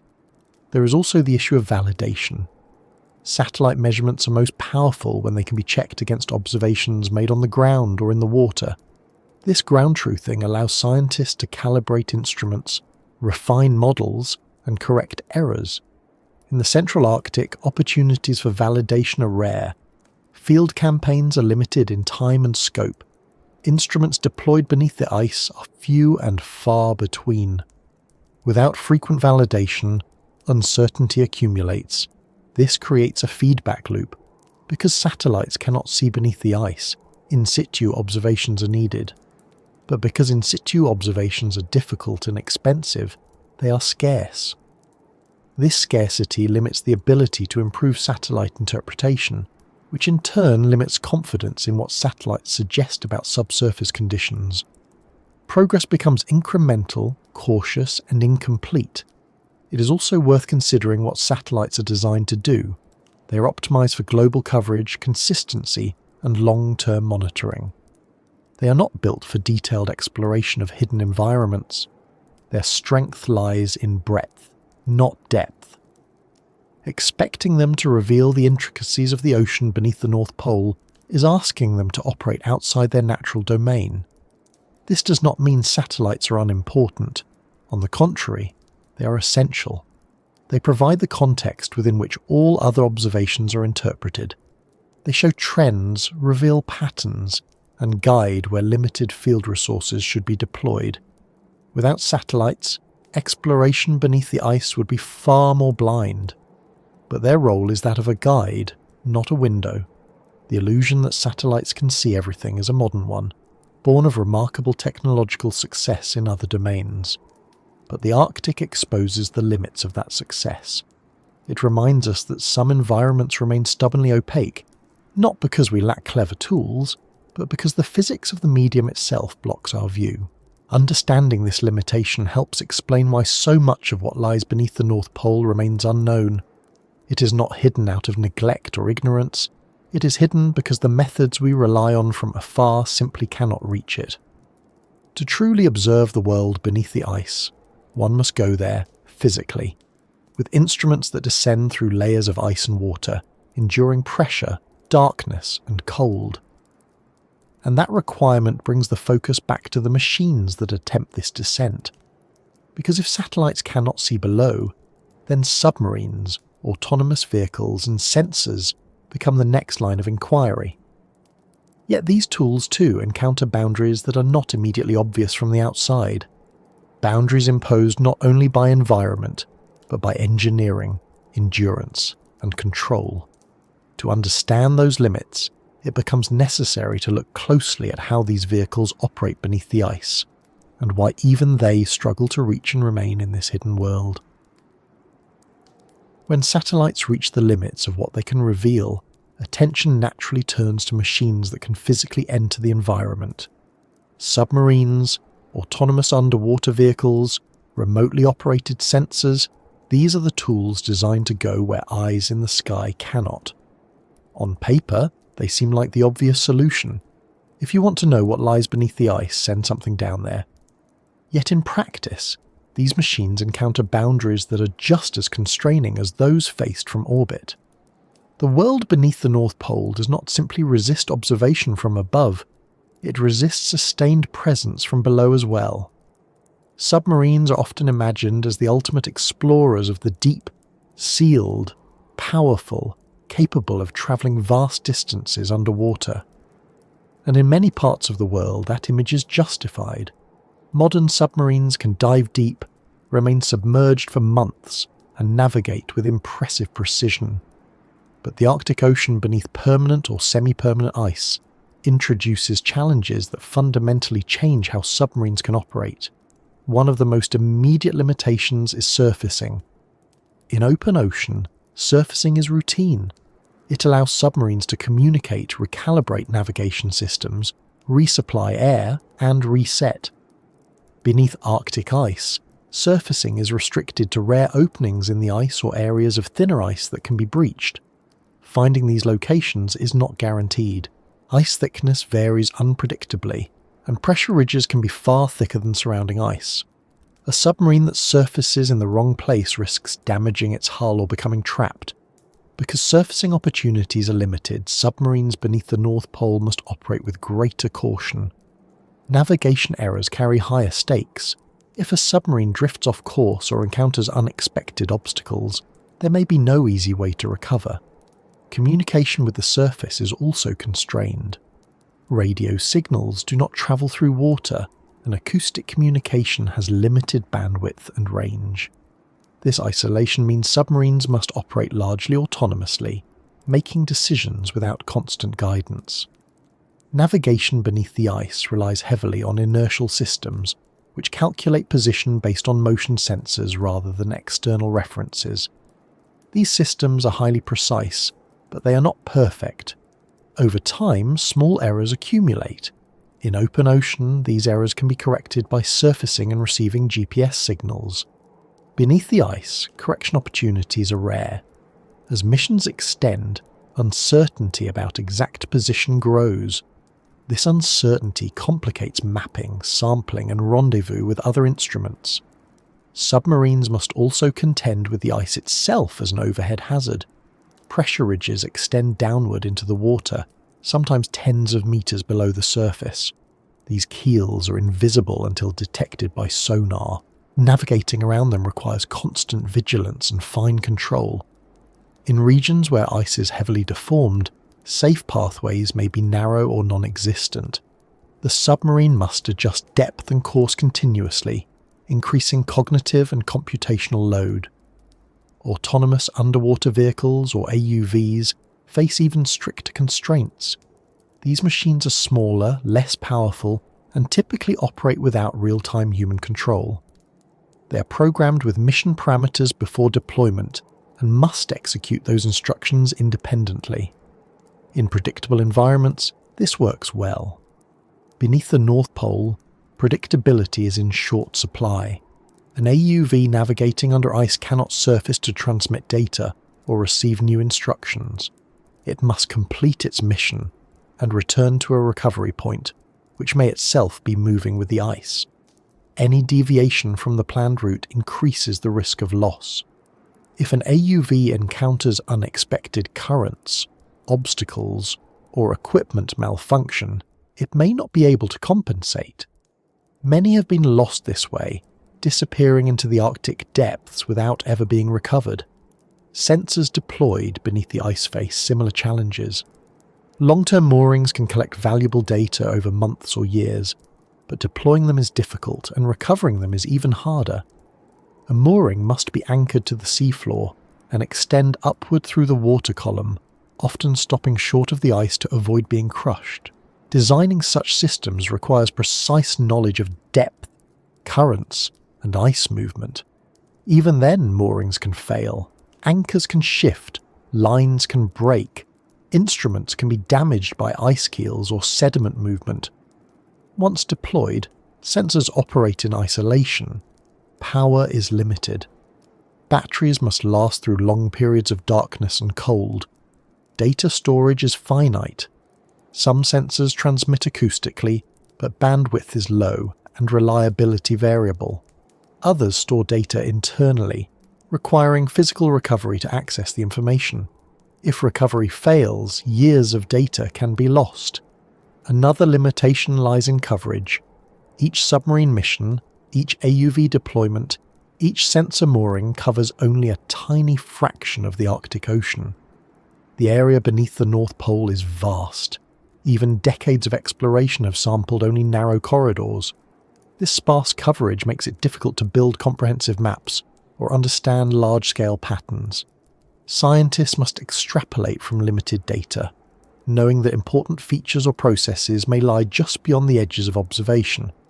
There is also the issue of endurance. Operating in extreme cold and high-pressure places constant stress on mechanical and electronic systems. Failures that might be minor elsewhere can be mission-ending in the Arctic. A stuck valve, a faulty sensor, a software glitch can cascade into larger problems. Redundancy helps, but it adds weight, complexity, and cost. Every additional system increases the risk of interaction failures. Cost itself is a significant limiting factor. Arctic submarine operations are extraordinarily expensive.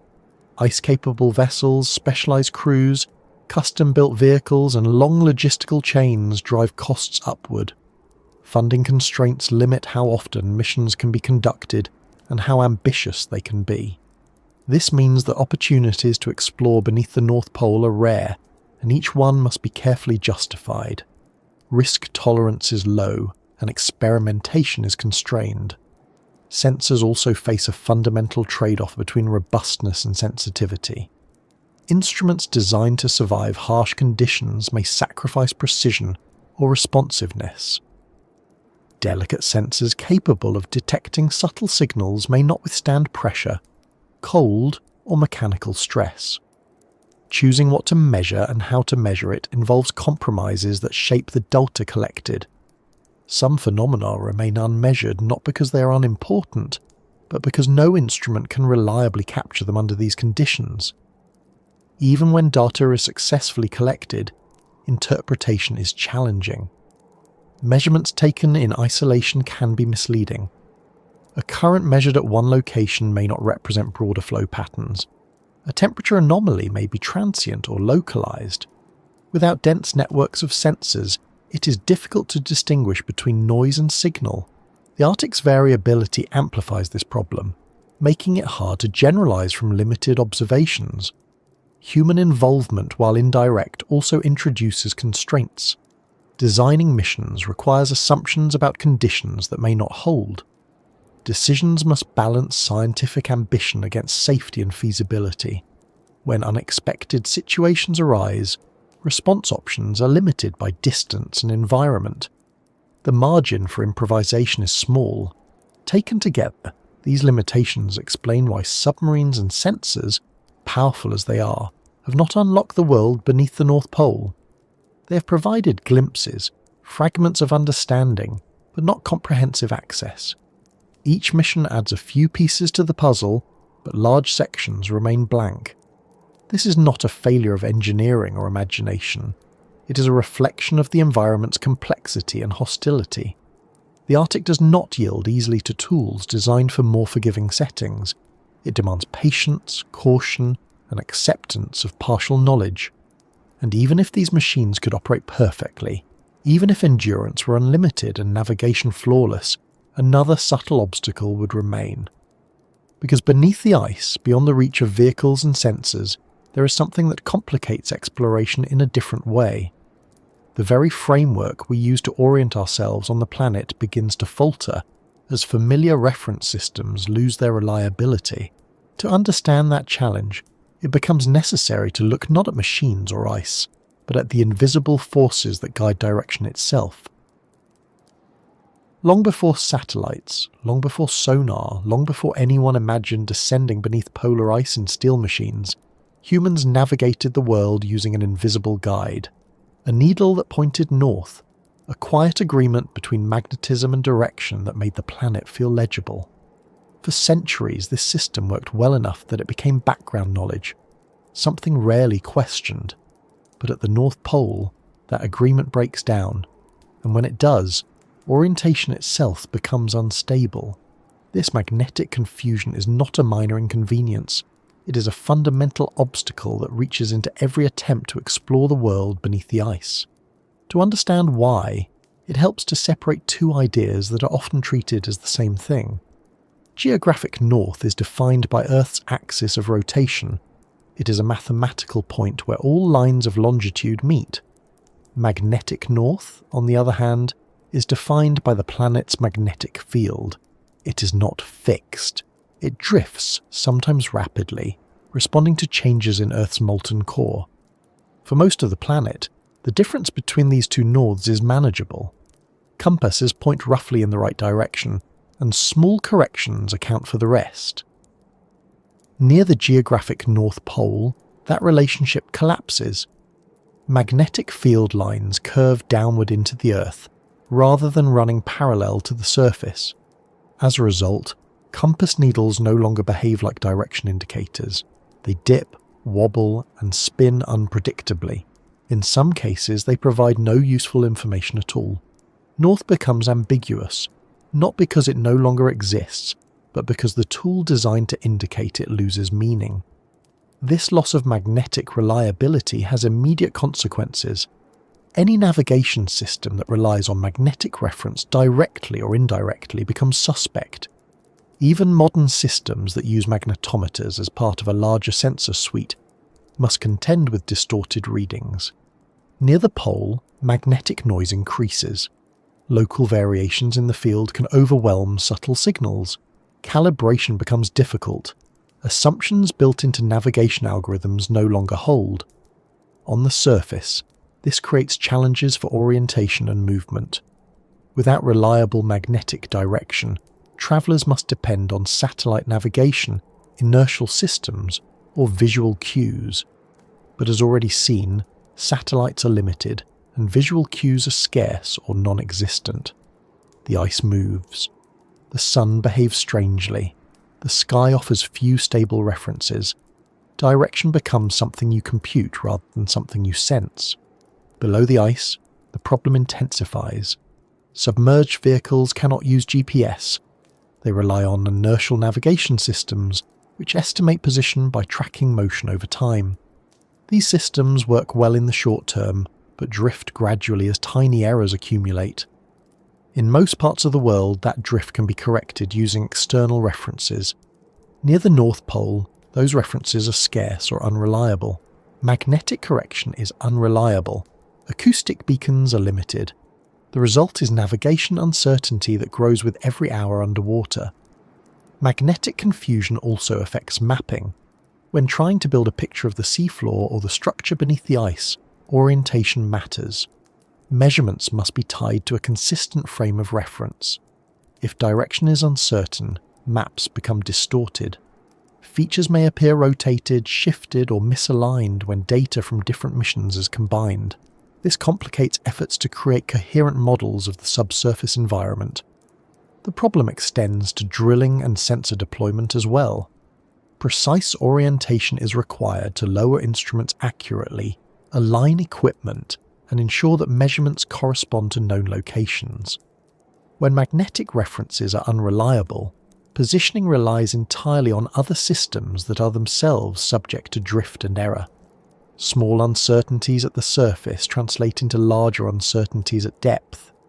There is also a temporal aspect to magnetic confusion. Earth's magnetic field is not static. The magnetic North Pole moves over time, sometimes at surprising speeds. In recent decades, its drift has accelerated, forcing updates to navigation models and charts. This movement introduces another layer of complexity. Data collected at different times may reference slightly different magnetic conditions. Without careful correction, comparisons become less precise. For long-term monitoring beneath the ice, this variability matters.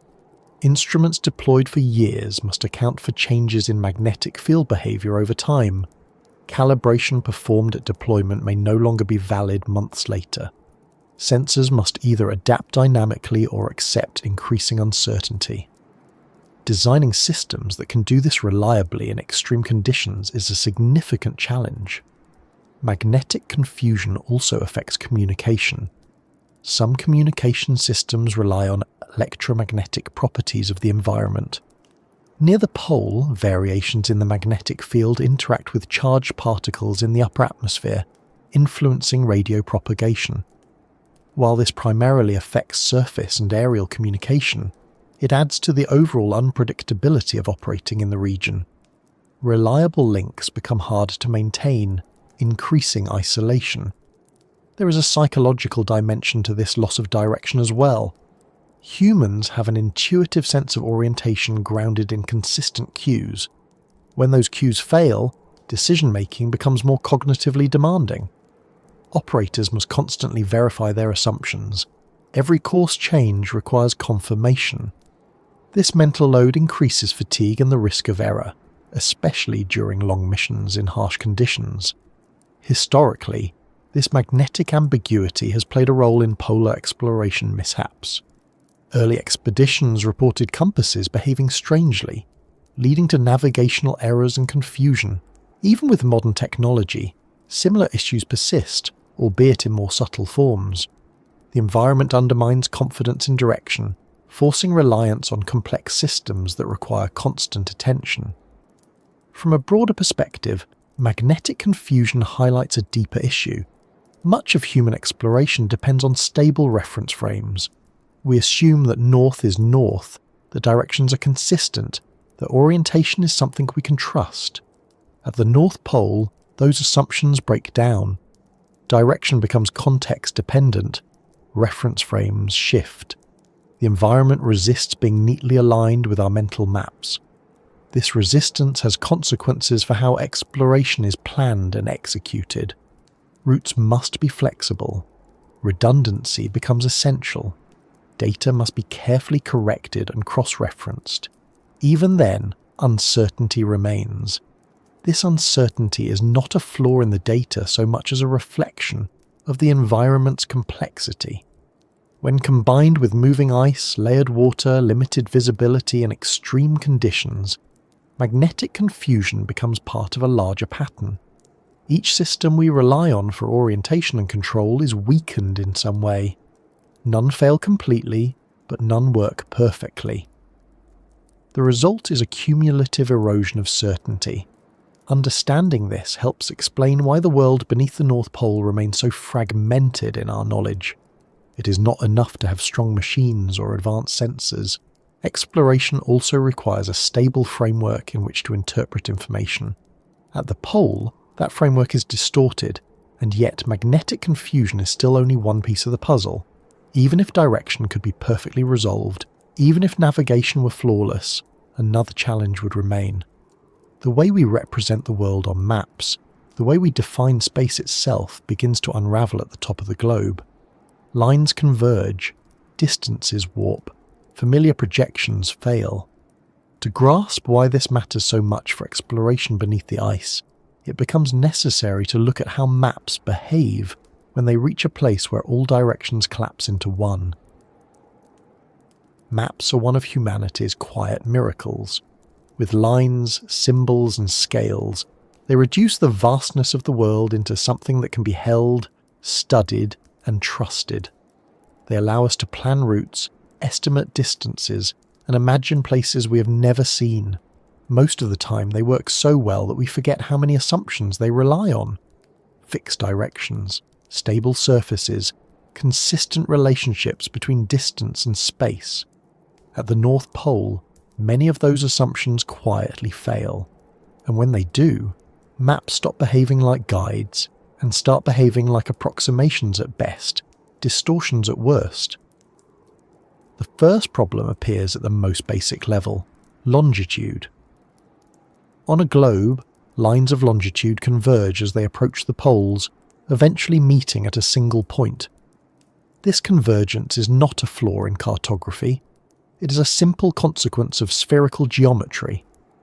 But while it makes sense mathematically, it creates practical difficulties. Near the equator, 1 degree of longitude corresponds to a large, consistent distance. Near the North Pole, that distance shrinks rapidly.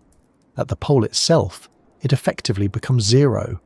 All longitudes meet, and east and west lose their meaning entirely. Most maps are projections, attempts to represent a curved surface on a flat plane. Every projection involves compromise. Some preserve shape, others preserve area, others preserve distance. None can preserve everything at once. Near the poles, these compromises become extreme. Shapes stretch, distances warp, directions twist. A straight line on a map may represent a curved path on Earth. A short distance on paper may correspond to a long, complicated journey on the ice. For everyday navigation in temperate regions, these distortions are manageable. They are well understood and accounted for. But at the North Pole, distortion is not a minor inconvenience. It is a dominant feature. Traditional map projections either blow the pole up into an exaggerated region or compress it into a featureless point. Neither representation captures the lived reality of moving across drifting ice over deep water. This breakdown becomes even more pronounced when the surface itself is not fixed. Maps assume that the ground stays where it is. Roads do not slide across the landscape. Mountains do not rotate. At the North Pole, the ice does all of these things, slowly but relentlessly. A map created today accurately represents relationships between points at that moment. Tomorrow, those relationships may no longer hold. The ice has drifted, flows have rotated, cracks have opened and closed. As a result, surface maps of the Central Arctic are always provisional. They describe conditions that have already begun to change. For explorers, this means that a planned route based on a map may no longer exist when they arrive. A safe corridor may have closed. A stable platform may have fractured. The map does not lie, but it expires quickly. The problem deepens when attempting to link surface maps with subsurface maps. On land, the surface often provides clues about what lies beneath. Geological features align. Watersheds correspond to underlying structure. At the North Pole, the surface and subsurface are decoupled. The ice floats independently of the seafloor. A point on the ice today may be over a completely different section of ocean floor tomorrow. This makes it difficult to build integrated maps that connect what is seen above with what exists below. Subsurface maps themselves are sparse. Much of the seafloor beneath the North Pole has been mapped only at low resolution, using sonar data collected along limited tracks. These tracks are like thin threads of knowledge crossing a vast unmapped fabric. Between them lie large areas where depth and structure are inferred rather than directly observed. When these incomplete maps are projected onto shifting surface coordinates, uncertainty multiplies. Direction too becomes problematic. On most maps, north is up. This convention is so ingrained that it feels natural. At the North Pole, north is every direction and no direction at once. Move a few meters in any direction and you are moving south. East and west cease to be distinct. This collapses the directional framework that maps depend on. Bearings lose their usual meaning. Headings must be defined relative to arbitrary reference lines rather than global directions. For navigation systems, this means constant recalculation.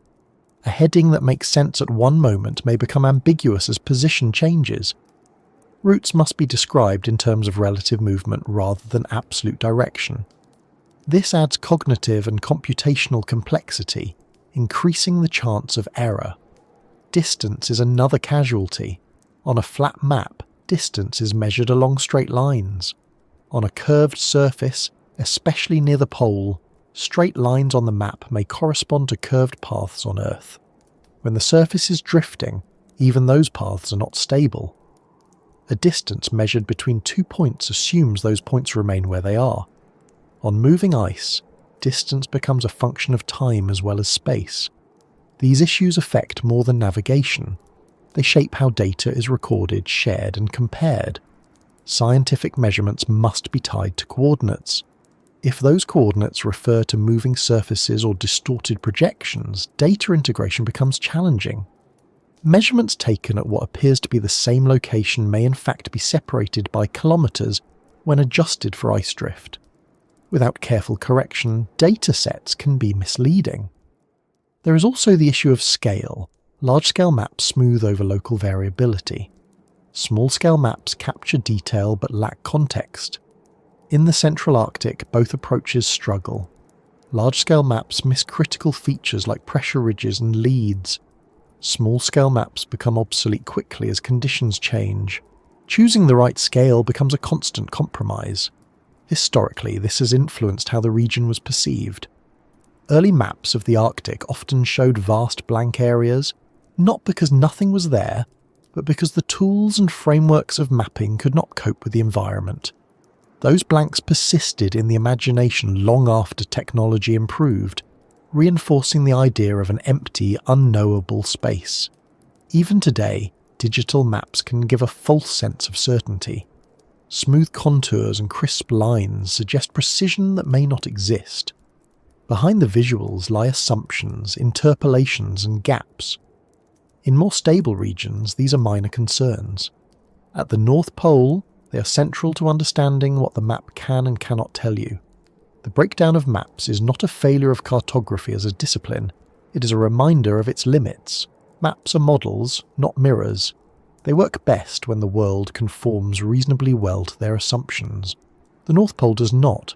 It bends geometry, destabilizes surfaces, and collapses directions in ways that strain representation. This matters deeply for exploration beneath the ice. Without reliable maps, planning becomes uncertain. Routes are provisional, targets shift, recovery points move.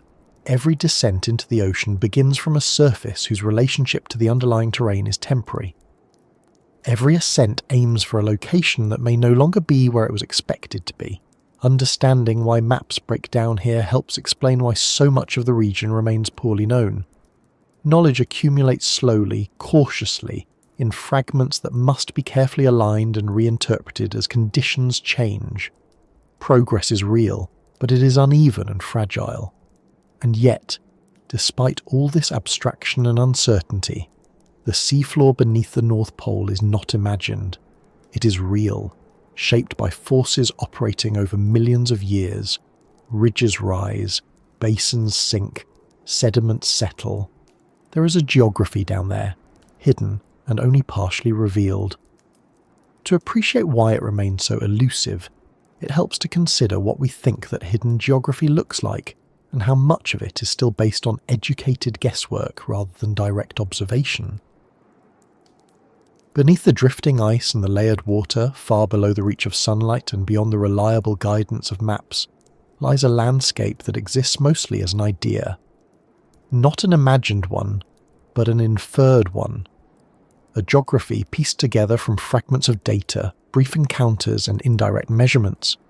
It is a world we know must be there, shaped by the same forces that shape the rest of the planet, yet one we have seen only in pieces. This hidden geography is not completely unknown, but it is far from fully known, and the distance between those two states explains much about why the region beneath the North Pole remains so elusive. The seafloor beneath the Central Arctic Ocean is ancient. It formed over tens of millions of years as tectonic plates shifted, oceans opened, and continents drifted apart. Long before ice covered the pole, volcanic activity and slow-spreading ridges created new crust. sediments accumulated layer by layer, recording changes in climate, ocean circulation, and biological activity over vast spans of time. In theory, this makes the Arctic seafloor a rich archive of Earth's history. In practice, accessing that archive is extraordinarily difficult.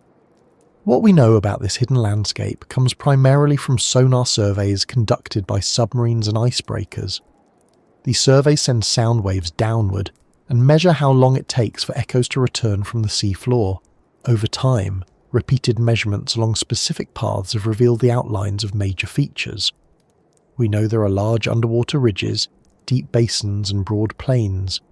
We know that the ocean floor beneath the pole is not flat or uniform.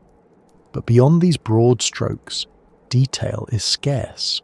One of the most significant features in this hidden geography is a massive underwater ridge that cuts across the Arctic Ocean. It rises thousands of meters above the surrounding seafloor and plays a crucial role in dividing the basin into distinct regions. This ridge influences how water flows, how sediments accumulate, and how ecosystems are structured. Yet despite its importance, much of its fine-scale structure remains poorly mapped. Its slopes, faults, and smaller features are known only in the places where survey tracks happen to cross them. Between these ridges lie deep basins, some of the deepest parts of the Arctic Ocean. These basins collect sediments that drift down from above, forming layered deposits that can be kilometers thick. Each layer represents a different chapter in Earth's climatic history, periods of warming and cooling, changes in ice cover, shifts in ocean circulation. Drilling into these sediments could reveal invaluable information about how the Arctic has responded to past climate change. But drilling beneath drifting ice, in deep water, with extreme pressure and cold, pushes current technology to its limits. As a result, most of what we know about these basins comes from indirect methods. Scientists analyze seismic data, measuring how sound waves travel through the seafloor to infer the structure of sediment layers below. They study gravity anomalies to estimate variations in crust thickness. They compare sparse core samples collected from easier-to-reach areas with conditions inferred beneath the pole. Each method adds a piece to the puzzle, but none provides a complete picture. There are also features that are suspected but not fully confirmed.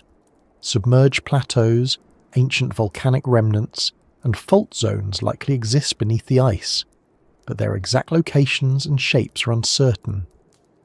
In some cases, different datasets suggest different interpretations.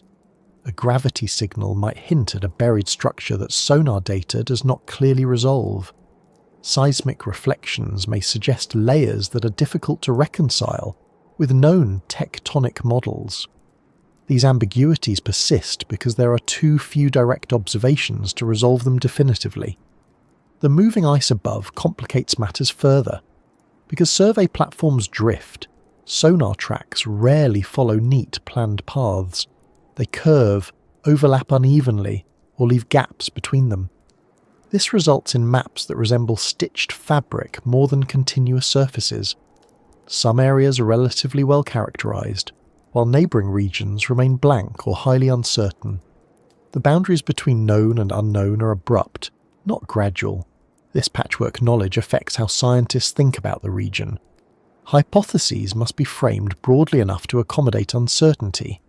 Models must allow for multiple possible configurations of the seafloor. When new data arrives, it can force revisions that ripple through existing interpretations.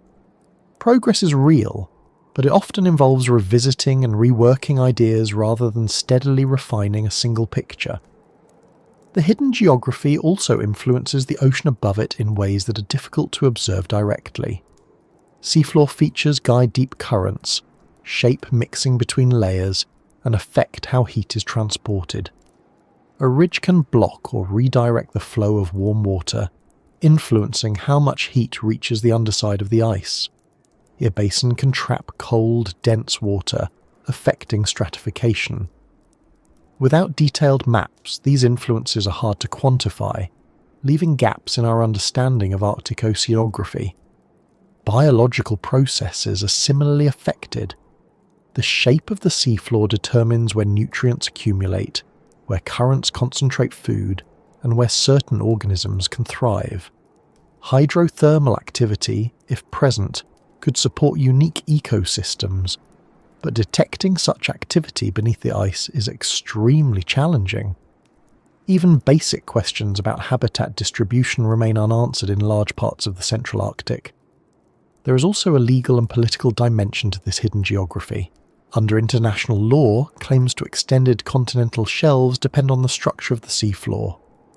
Determining where continental crust ends and oceanic crust begins requires detailed geological data. Several Arctic nations have invested heavily in mapping efforts to support these claims, deploying icebreakers and submarines to collect data beneath the ice. Even so, the complexity of the region and the difficulty of data collection mean that uncertainties remain, fueling debates and negotiations. All of this underscores a central point. The geography beneath the North Pole is not unknown because no one has tried to map it. It remains partially unknown because the environment makes comprehensive mapping extraordinarily difficult. Each expedition adds information, but also reveals how much remains unseen. The more we learn, the clearer it becomes that early assumptions were oversimplified. There is a temptation to imagine that this hidden landscape is simply waiting to be revealed, that future technology will lift the veil and produce a complete detailed map. While advances will certainly improve resolution and coverage, the fundamental challenges will remain. Drifting ice, extreme conditions, limited access, and high costs will continue to constrain exploration. The hidden geography will become better understood, but it may never be fully known in the way continental landscapes are. This incomplete knowledge has practical consequences. It limits our ability to predict how the Arctic will respond to ongoing climate change. It constrains our understanding of potential resources, both biological and geological. It complicates efforts to model global ocean circulation and climate feedbacks. The hidden geography is not just an academic curiosity. It is a missing piece in larger systems that affect the entire planet. At the same time, there is something humbling about this uncertainty. In an age when so much of the Earth has been mapped, measured and catalogued, the fact that a vast region beneath the North Pole remains only partially understood is a reminder of the planet's scale and complexity. It challenges the assumption that technological progress inevitably leads to complete knowledge, and yet even this hidden geography, elusive as it is, has been touched by humans, briefly and imperfectly. Submarines have passed over ridges and basins, instruments have scraped the seafloor and returned with samples, data has been collected, analysed, debated. These efforts have expanded the boundaries of what we know, even as they have highlighted the limits of what we can reach. Those limits become even clearer when considering not just the physical environment, but the nature of human presence itself. Because even if the seafloor could be perfectly mapped, even if every ridge and basin were known in detail, the question would remain of how or whether humans could maintain a lasting presence in such a place. To explore that question, it becomes necessary to turn attention to the brief, fragile history of human attempts to exist at the top of the world, and to understand why those attempts have always been temporary. Human beings have an extraordinary ability to adapt. We have built cities in deserts, villages on mountainsides, and research stations in places where the air itself makes breathing difficult. From space, it can look as though there is no corner of the planet we cannot occupy, given enough technology and determination. And yet, at the North Pole, human presence has always been temporary, brief, conditional. No matter how advanced our tools become, we arrive, we stay for a while, and we leave. This pattern is not accidental. It reflects something fundamental about the environment itself and about the limits of what human systems can sustain. There are no permanent settlements at the North Pole, no towns, no runways carved into bedrock, no infrastructure designed to last decades. Every human presence there has been provisional, dependent on favourable conditions and constant support from elsewhere. Ice camps are established for weeks or months, then dismantled. Research stations drift with the ice and are eventually abandoned when conditions become unsafe. Submarines pass beneath and disappear again. The pole is visited, not inhabited.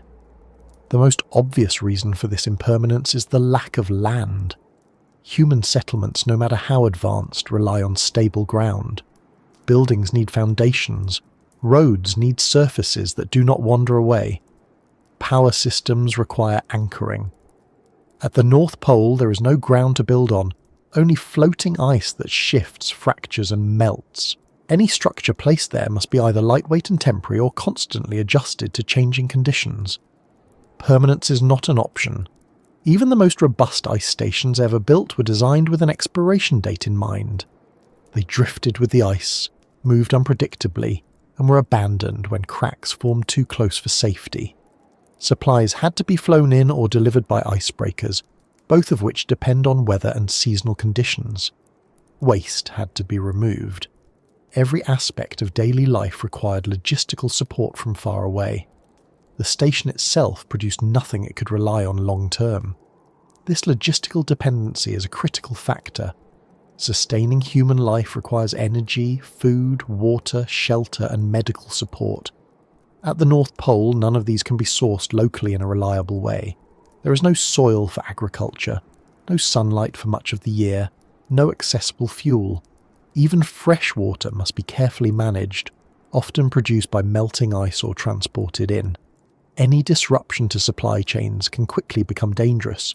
Weather compounds this vulnerability. Arctic storms can ground aircraft, delay ships, and isolate camps for days or weeks. Temperatures can drop suddenly, stressing equipment and people alike. Wind can increase the rate of ice movement, bringing new cracks and pressure ridges dangerously close to occupied areas. Planning for these events is possible, but eliminating risk is not. The environment always retains the upper hand. There is also the psychological toll of long-term presence in such a place. Prolonged darkness, isolation, and confinement affect mental health. Even well-trained, motivated individuals can experience fatigue, disorientation, and stress. Social dynamics become strained in small groups with limited privacy. Decision-making can suffer under these conditions, increasing the risk of accidents. These human factors place natural limits on how long people can safely remain. Unlike environments where indigenous knowledge has accumulated over thousands of years, the North Pole offers no cultural continuity to draw upon. There are no established practices for living there year-round, no inherited strategies for coping with its specific challenges. Every attempt at occupation begins almost from scratch, relying on engineering solutions rather than lived experience. This makes adaptation slower and more fragile. The changing climate adds another layer of instability. Ice that once supported camps for months may now fracture earlier in the season. Thinner ice increases the risk of sudden failure. What was once marginally predictable becomes less so. This reduces the window during which human presence is even feasible. Plans based on historical conditions become unreliable, forcing constant reassessment. Safety considerations ultimately dominate decisions about presence. In remote environments, rescue options are limited. At the North Pole, they are especially constrained. Medical emergencies, equipment failures, or structural collapses can quickly escalate. Evacuation may be delayed or impossible depending on conditions. Because the consequences of failure are severe, risk tolerance remains low. This encourages short missions with clear exit strategies rather than long-term habitation. Economic considerations also play a role. Maintaining a permanent human presence at the North Pole would be extraordinarily expensive. The scientific benefits of such presence do not clearly outweigh the costs, especially when alternative methods of data collection exist, however limited they may be. Funding agencies and governments must prioritise resources, and permanent occupation of drifting ice offers little return compared to its risk and expense. There is also a philosophical dimension to this impermanence. Human presence is often associated with control. Settlements imply ownership, stability, and transformation of the environment. The North Pole resists this narrative. It cannot be claimed or reshaped in lasting ways. Attempts to impose permanence feel out of place, even inappropriate. The environment does not adapt to us. We must adapt to it, briefly, on its terms. This does not mean humans have no impact. Even temporary presence leaves traces. Measurements alter understanding. Data influences policy. Observations shape global climate models. But these impacts occur without long-term physical occupation. The pole influences the world far more than the world occupies the pole. Understanding why human presence never lasts helps clarify why exploration beneath the ice remains so limited. Without a stable surface presence, subsurface exploration lacks continuity. Instruments cannot be serviced easily. Long-term experiments are difficult to maintain. Each mission must be largely self-contained, with little opportunity for iterative adjustment based on immediate feedback. This discontinuity slows progress. Knowledge accumulates in bursts rather than steadily. Gaps remain between missions. Conditions change in the interim, complicating comparisons. The absence of lasting human presence translates into an absence of persistent observation, and yet this very absence underscores something important. The North Pole is not failing to accommodate us. It is simply not built for us in the way other environments are. It operates according to physical processes that do not align with human needs for stability, predictability, and continuity. As a result, much of what lies beneath the ice remains out of reach, not because we have chosen not to go there, but because staying there long enough to truly understand it is extraordinarily difficult. Each visit offers a glimpse, a fragment, a moment of contact, before conditions push us away again. This raises an intriguing question. If humans cannot remain, and if machines can only glimpse pieces of the environment, what might exist beneath the ice that we have not yet observed? What processes, features, or forms of life might remain unseen, not because they are hidden deliberately, but because our presence is always fleeting? Exploring that question requires shifting from what we know and why we leave, to what might still be there, quietly continuing, regardless of whether we ever arrive. When people hear that much of the world beneath the North Pole remains unexplored, the imagination naturally begins to fill the gaps. Hidden mountains, strange life, unknown processes quietly shaping the planet from below. This impulse is understandable. Humans are storytellers by nature, and when knowledge runs thin, speculation rushes in to take its place. But the reality of what might be down there is both more restrained and, in some ways, more fascinating than dramatic fantasies suggest. What lies beneath the ice is not unknowable because it is exotic or forbidden. It remains uncertain because the environment denies us the kind of sustained, detailed observation that turns possibility into certainty. At a broad level, scientists have a reasonable understanding of what kinds of things should exist beneath the North Pole. The seafloor is expected to contain ridges formed by tectonic spreading, deep sediment-filled basins, and transitional zones where continental crust gives way to oceanic crust. These expectations are grounded in well-established geological theory and supported by limited observations. What is missing is not the general framework, but the detail, the textures, the boundaries, the variations that matter when trying to understand how a system actually behaves. Consider the seafloor itself. Beneath thousands of meters of water and drifting ice, there are likely steep slopes, fault lines, and layered sediments shaped by millions of years of slow change. These sediments record past climates, shifts in ice cover, changes in ocean circulation, and even distant volcanic events. Each layer is a page in Earth's history, compressed and preserved under pressure. Yet only a handful of sediment cores have been recovered from the central Arctic, and even fewer from directly beneath the North Pole. This leaves large gaps in our understanding of how the Arctic evolved and how it responded to past warming and cooling cycles. There is also the possibility of geological activity that has gone largely unobserved.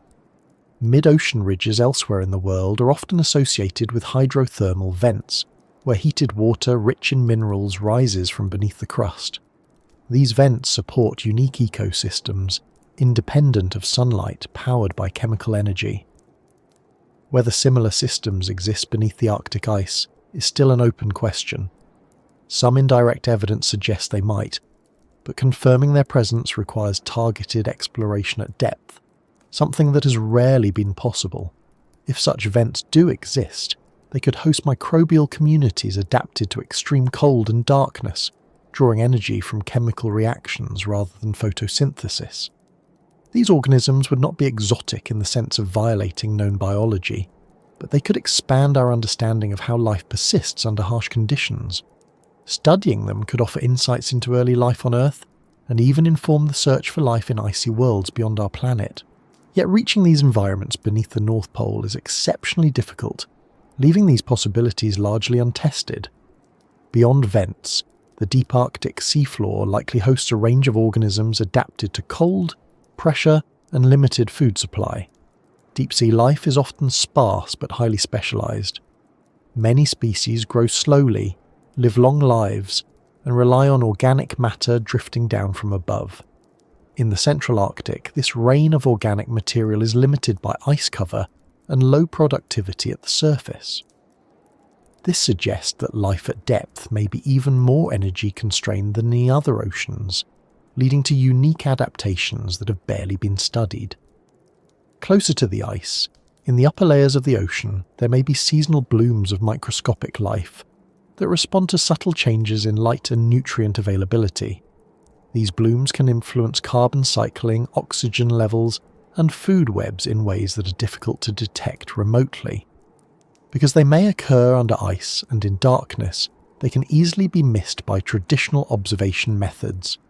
Their timing and extent remain uncertain, complicating efforts to model Arctic ecosystems accurately. There are also physical processes that remain poorly understood. The interaction between warm subsurface currents and the underside of the ice is one of the most critical factors influencing ice stability. Small changes in heat transport can have outsized effects on melting rates. Turbulence, mixing, and eddies beneath the ice all play roles in this process, yet they occur at scales that are hard to measure. Instruments deployed to study them often provide data from a single point, leaving broader patterns inferred rather than observed. Another area of uncertainty involves the chemistry of the water beneath the ice. The Arctic Ocean receives fresh water from rivers, melting ice, and precipitation, creating a unique chemical environment. How this fresh water mixes with saltier water at depth affects stratification, nutrient availability, and gas exchange. Changes in these properties can influence everything from biological productivity to the ocean's ability to absorb carbon dioxide. Yet measurements are sparse, and long-term trends are difficult to establish. Sediment processes add further complexity. Fine particles settle slowly through the water column, influenced by currents and biological activity. Over time, these sediments accumulate on the seafloor, trapping organic matter and chemical signatures. Disturbances, such as shifting currents or ice-related processes, can resuspend sediments, altering local chemistry and potentially releasing stored carbon. Understanding these dynamics requires detailed sampling over time, something that has rarely been achieved beneath the North Pole. Given all this, it is natural to ask why we don't simply go and look more closely. The answer, as with so many aspects of the Arctic, lies in a combination of physical, technical, and logistical barriers. Reaching these environments requires passing through unstable ice, navigating dark, layered water, and operating equipment under extreme pressure and cold. Each of these challenges limits how often and how extensively exploration can occur. There is also the issue of prioritization. Scientific resources are finite. Researchers must decide where limited ship time, funding, and equipment will have the greatest impact. In many cases, regions that are easier to access or more directly linked to human populations receive priority. The central Arctic, remote and difficult, often falls lower on the list despite its global significance. Data that does exist is often difficult to interpret without context. A single measurement of temperature, chemistry, or biology tells only part of the story. Without repeated observations over time, it is hard to know whether a finding represents a stable condition or a transient event. This uncertainty discourages bold conclusions, reinforcing the sense that much remains unknown. There is also an element of caution. The Arctic environment is sensitive, and intrusive exploration carries risks. Drilling, deploying heavy equipment, or introducing noise can disturb ecosystems that recover slowly. Balancing the desire to know with the responsibility to minimize harm leads to conservative approaches that limit the scale of exploration. Public perception can further complicate matters. Speculation about what might be down there often drifts toward extremes, fueling myths or unrealistic expectations. In reality, scientific uncertainty is rarely dramatic. It is quiet, incremental, and often unsatisfying to those looking for clear answers. This can make it harder to communicate the importance of investing in exploration that may yield subtle, but significant insights rather than spectacular discoveries. All of this means that the world beneath the North Pole exists in a state of partial revelation. We know enough to understand its importance, but not enough to describe it in detail. We can outline its broad features, but not its fine structure. We can model its processes, but not observe them comprehensively. The unknowns are not gaps waiting to be filled by a single expedition, but spaces that require sustained, patient effort over many years. In some ways, this uncertainty is uncomfortable. It clashes with the modern expectation that every corner of the planet can be mapped, measured, and understood. But it is also a reminder that exploration is not a finished chapter in human history. There are still places where knowledge advances slowly, where questions outnumber answers, and where humility is required. The North Pole's hidden depths persist not because they are deliberately concealed, but because they sit at the intersection of multiple limits. Limits of access, limits of technology, limits of endurance, and limits of the frameworks we use to interpret what we find. Each limit reinforces the others, creating a barrier that is not absolute but persistent. As technology evolves, some of these limits will shift.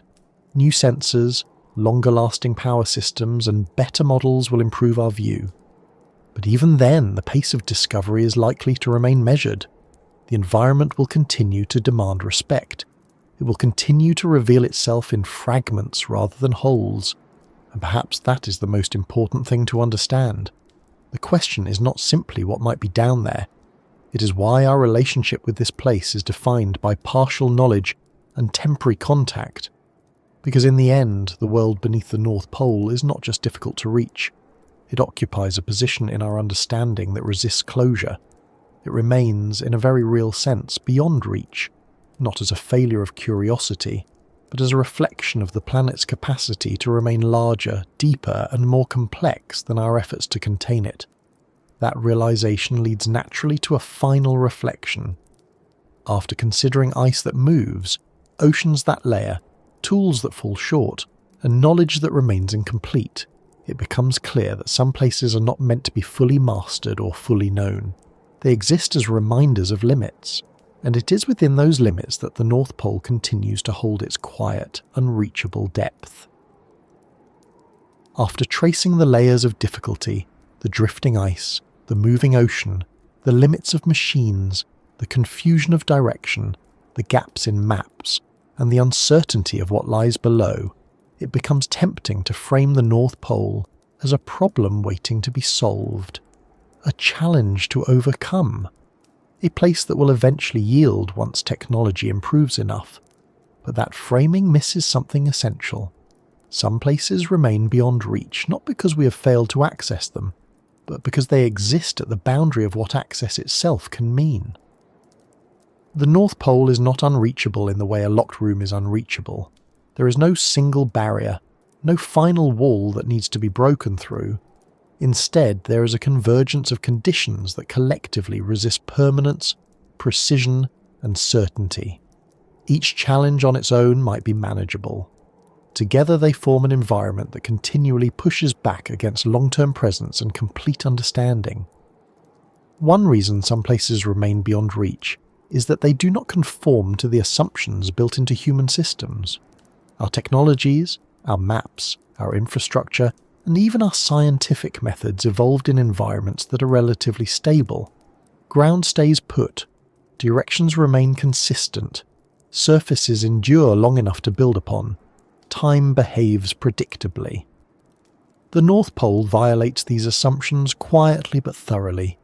Ice moves, directions collapse, surfaces vanish, reference frames drift. When the underlying assumptions fail, the systems built upon them struggle. Another reason lies in scale. The forces shaping the North Pole operate across ranges that are difficult to reconcile. Tectonic processes unfold over millions of years. Ocean circulation evolves over decades to centuries. Ice responds to weather patterns on timescales of days to seasons. Human exploration operates on timelines of weeks or months. These mismatched scales mean that no single observational approach can capture the full picture.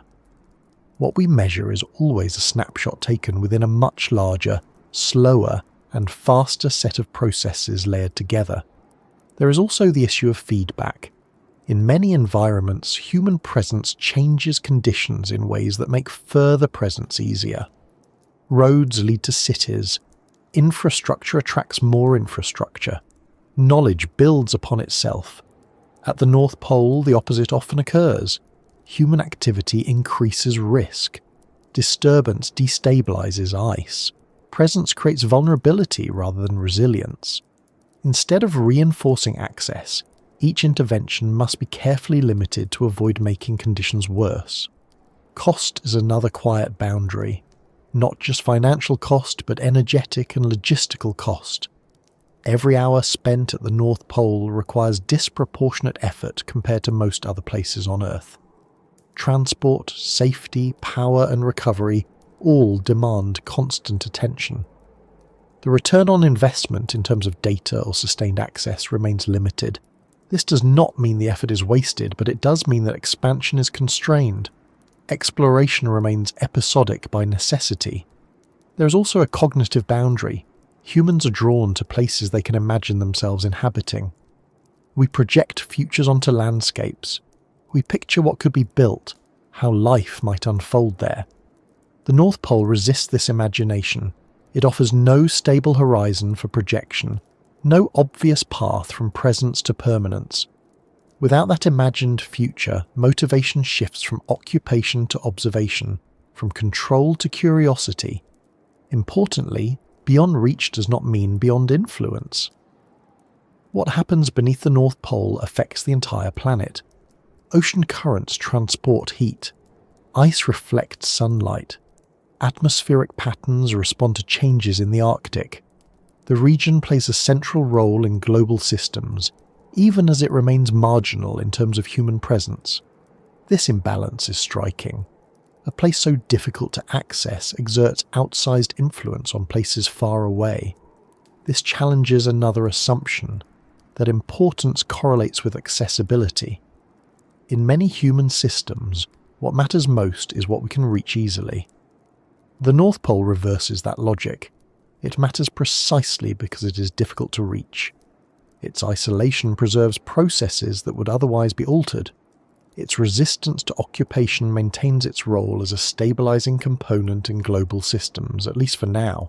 There is also an ethical dimension to leaving some places beyond reach.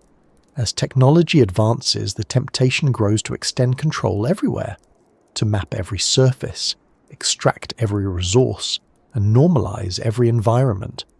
The North Pole stands as a reminder that restraint can be as important as capability, that some environments require distance in order to function as they do. This does not mean exploration should stop. Knowledge still matters.